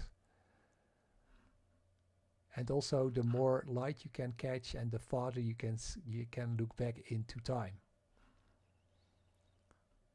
Back in time, not into time, but in time. Here, my English again. Even though it's minimal, it's still very cool. Yeah.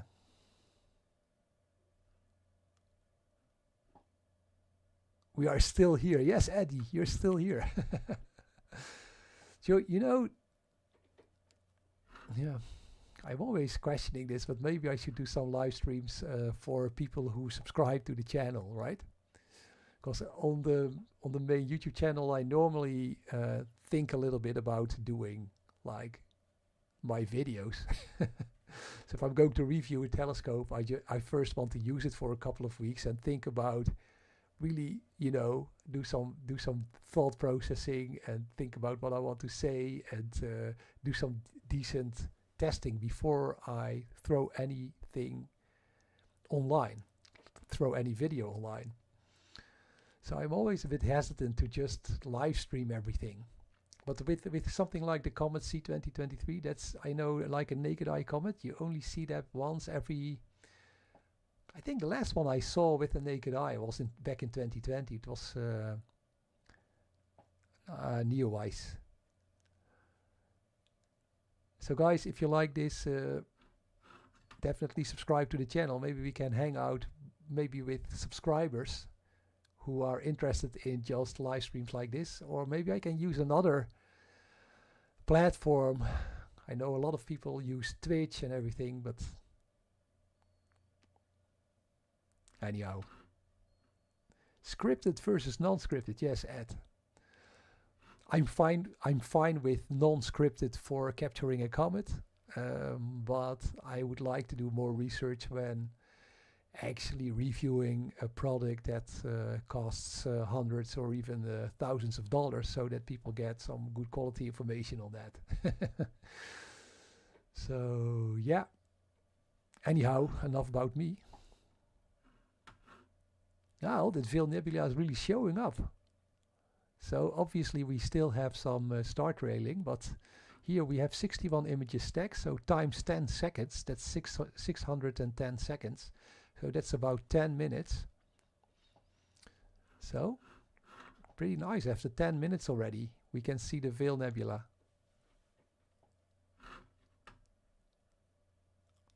Case is interested, so one person will be joining. Thanks, Case.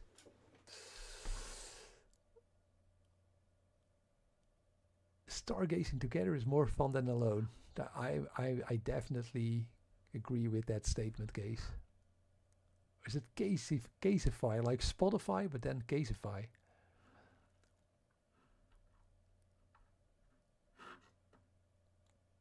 I know some people love it, and some people hate it.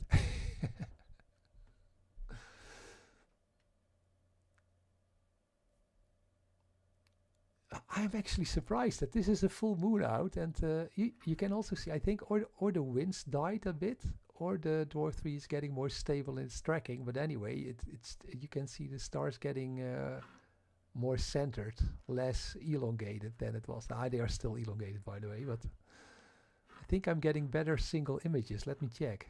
So we can switch back to the single images I'm taking, the 10-second pictures. So you can see here this circle, it's like 10 seconds, and then POC, it's downloading a new picture. Yeah, it's still not tracking very well.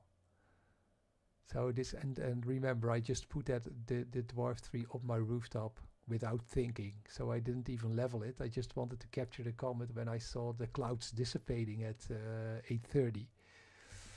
So that's what I did. And now this is like a bonus. For me, at least. I hope it's interesting for you as well. So here comes another one. Let's see.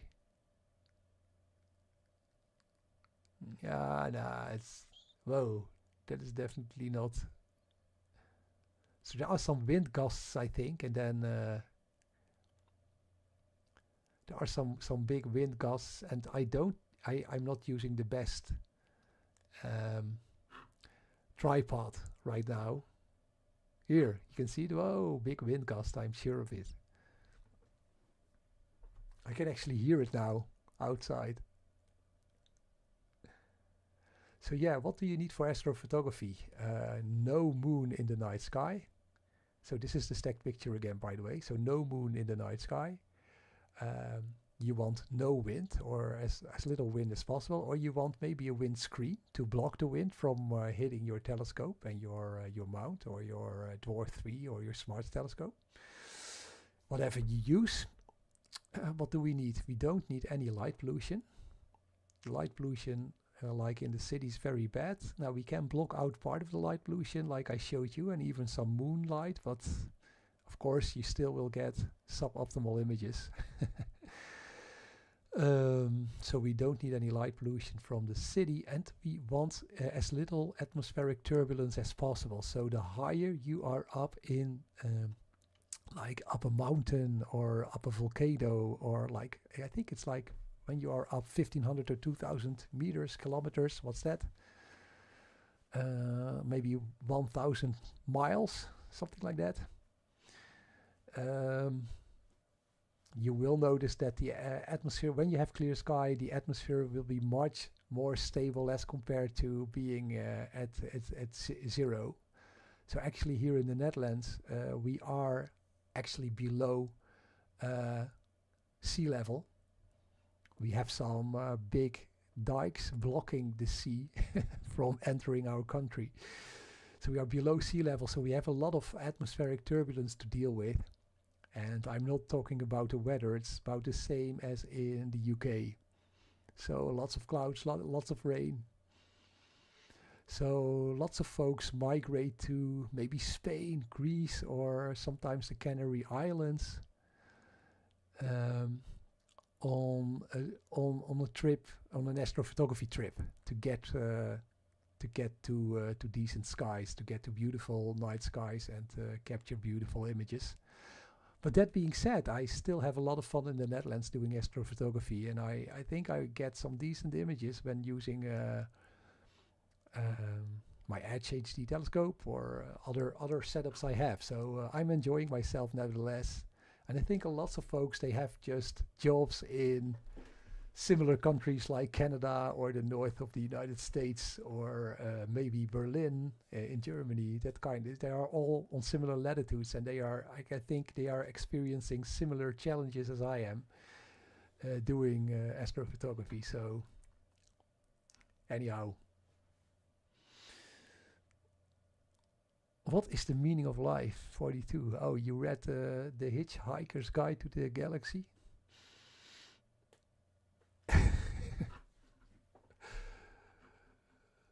The life, no, what's the meaning of life? The universe and everything, right? What is the question? What did they ask?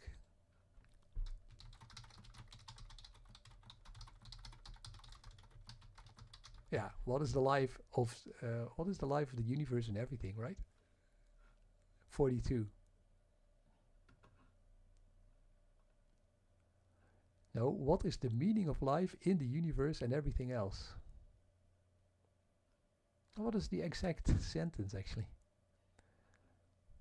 No, the meaning of life, the universe, and everything, and then the answer is 42. Anyway, read it if you didn't. The Hitchhiker's Guide to the Universe is fun to read.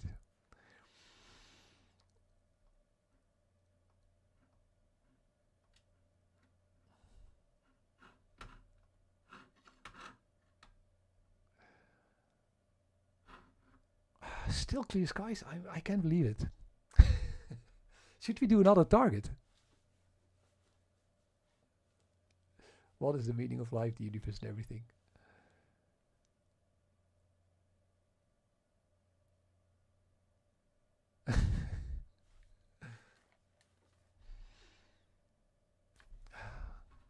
We're going to image something else, right? Should we go to the the Eastvale Nebula?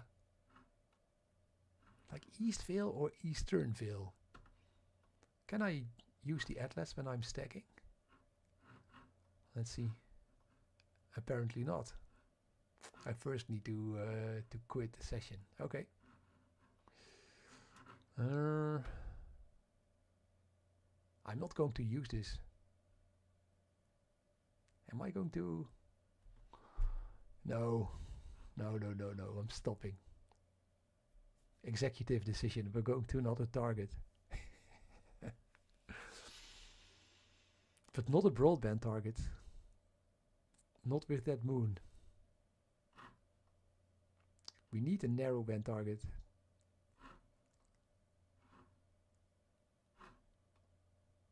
Maybe I should check if my...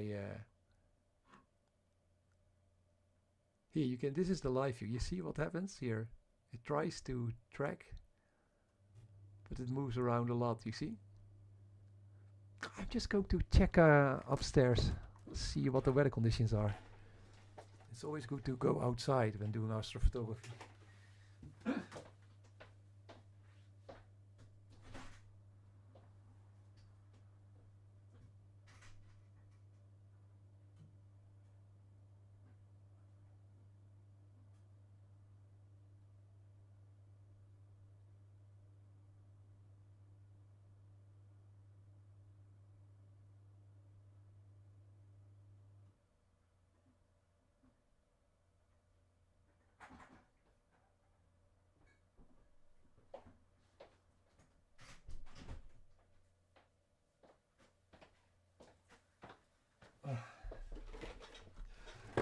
Yeah, so folks, this is definitely a wind issue. And the fact that my tripod is very flimsy.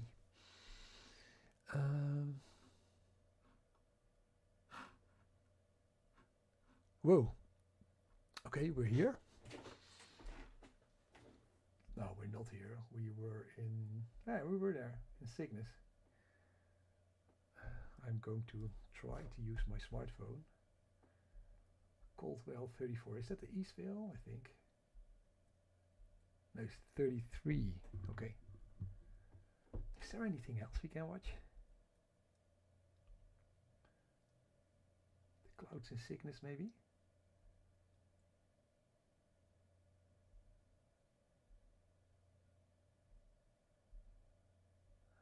How's about the California Nebula? Is that up?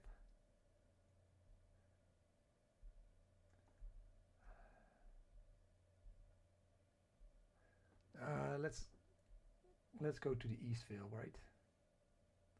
Eastvale Nebula, part of the larger Veil complex. East. So with the dwarfs, the S50 or the C star, you get like recommended targets for the evening.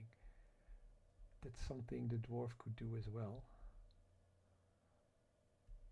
Eastvale Nebula. This is the neighbor. Okay. Do you want to? Yes, I want to go there. Okay. Good luck.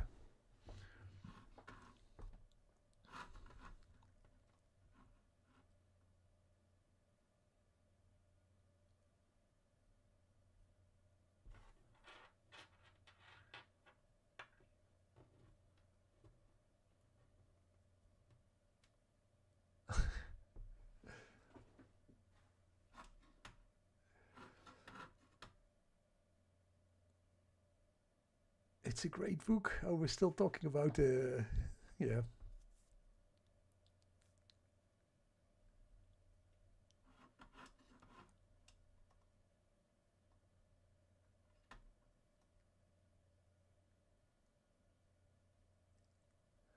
Okay.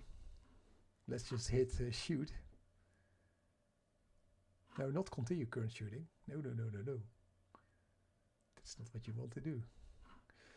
We need a new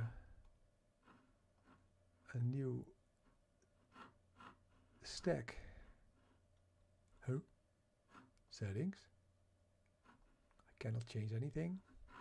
Should I? Didn't I end the session? End session. Aha.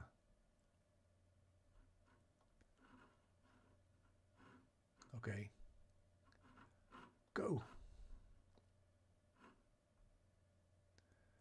So actually, where is that Eastvale Nebula? I don't see it. 15 seconds? No. That's not what I want. Not with these weather conditions. Let's go for 10.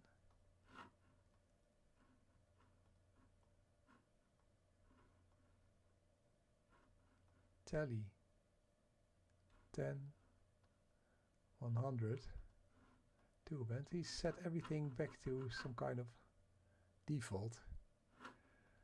Doesn't listen to me. Continue. Okay, 10-second exposure gain.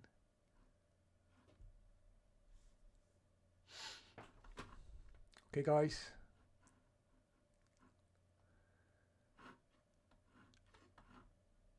You're all still there.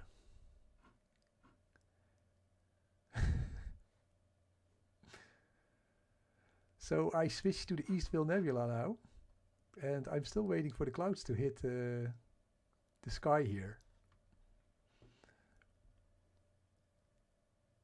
Oh, it's turning. I think it's exactly like at what do you call this? It's at the meridian, more or less. So it's switching from east to west in the night sky for me. So it will be turning. You will see a lot of field rotation, I guess. But I can see the first. This is the 2 stacks, so 20 seconds.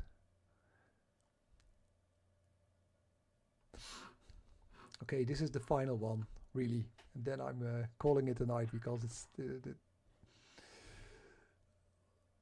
I was not originally planning on doing this, but just having a little fun here.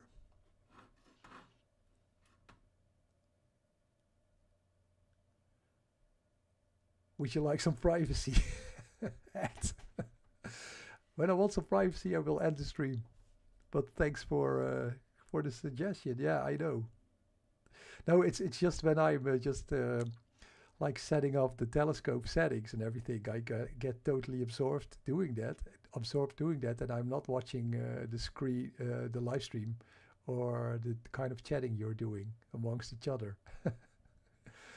So apologies for that. I'm a kind of a one task at a time person, so I'm not great at multitasking.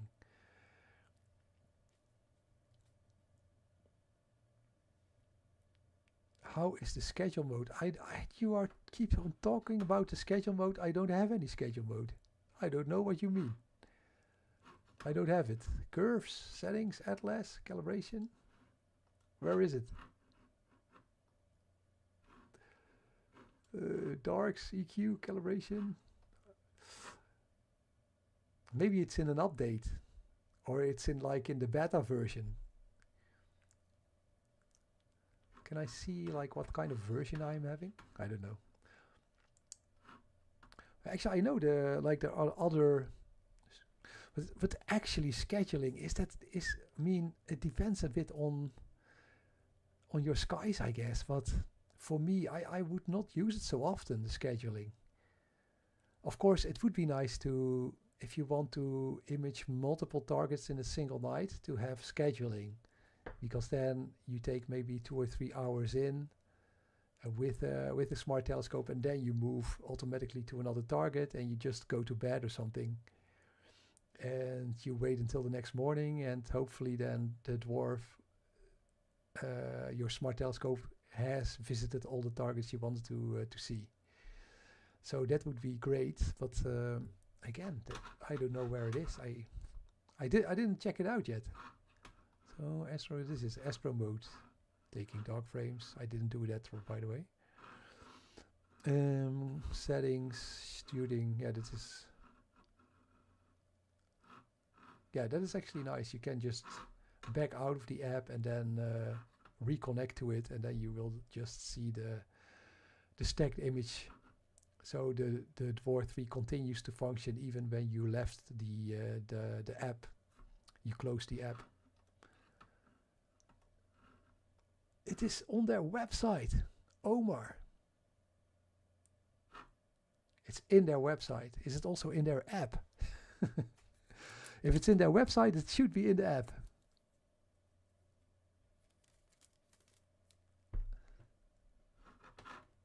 Is it on the website? I will check. Dwarf 3.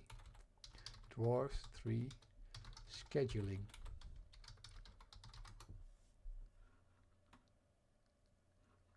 Schedule your astrophotography anytime.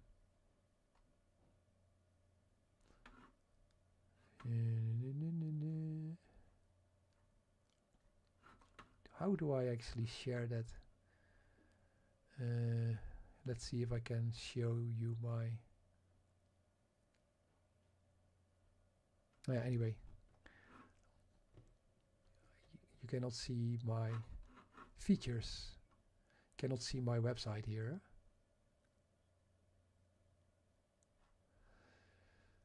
Every detail crystal clear. This is not scheduling. This is not scheduling. This is not scheduling. Powerful automatic processing, not scheduling. Effortless astrophotography, that's not scheduling. Oh, here maybe. Easy go to in Atlas, yeah, okay. Calibration. I'm just checking their website. With the built-in Sky Atlas and top pick target suggestions, they should be already in. Recommended. You can quickly identify worthy objects. BBB. That's all. It's no scheduling. The Dwarf 3 not only in of the functions. Plan and auto capture. Oh, here it is. Plan. The apps looks a bit different that I'm seeing. Add to my plan. Recommended, favorites, okay. Now I'm curious. Function. I cannot visit. It should be in the virtual Sky Atlas, the planning function.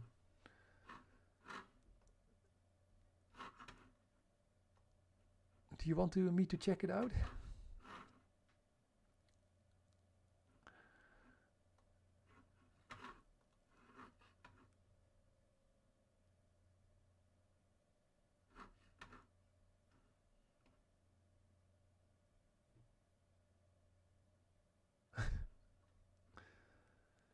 You recently bought a Dwarf 3, Renato.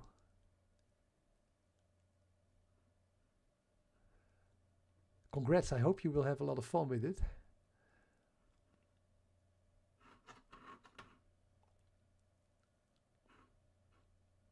So Easternville is showing up actually. So we have about 5 minutes. It's a bit low here, right?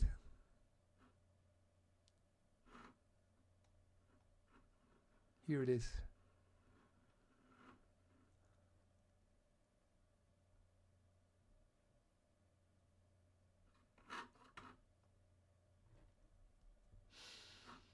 Yep. So that is my main issue with astrophotography. Doing it live, you need a long exposure to actually for the images for the objects actually to show up.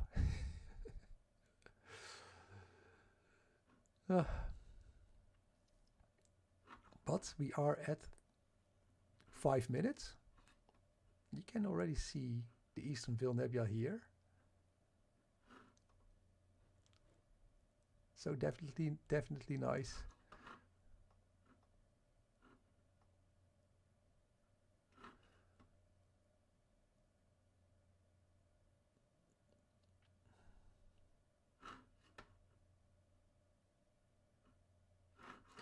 Plan and auto capture. Let me just want Omar isn't letting this go, so we're going to stop the stacking and the imaging. So this is the final thing I will check out before I'm going to bed. Now this turned into... Okay, I need to end the session first. End session. It should be in Atlas. Okay, but then I would say make it more obvious, because grid labels, this is not it. Maybe in the search bar. See, I don't have this. Plus maybe? No, that's right ascension declination. Favorites. Dwarf lab. Tonight. Okay, so these are tonight's favorites. Okay, that's nice. So we have favorites, tonight's, Dwarf lab. Okay, now I can just search for a particular object. Galaxy, cluster, planet, all. So for me this is not obvious at all how to schedule. Tonight. Where can I find it? So if they have scheduling, they should make it a bit more obvious where it is.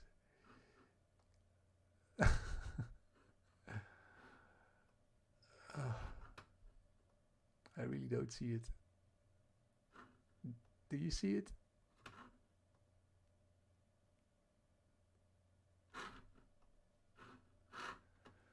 So these are just atmosphere and labels to add to the... So is it somewhere else?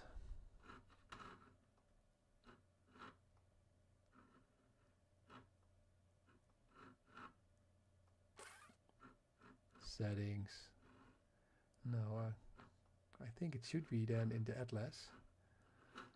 It should be here down in the magnification glass, like tonight. Can I here do something schedule, or one click go to manual go to? I would imagine that it should also say schedule, right? I don't see it. Maybe it will be in the next update, I don't know. I will check with Dwarf Lab. It would be nice, I understand it would be nice to have it.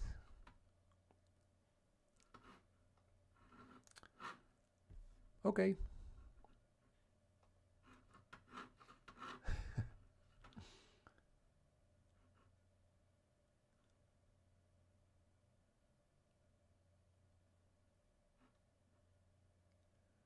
Search for plan. I didn't find it.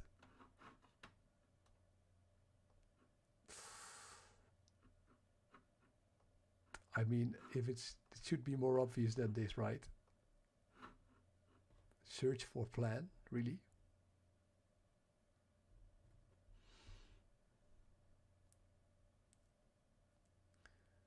If I would have a planning feature in my app, it would be one of the main buttons.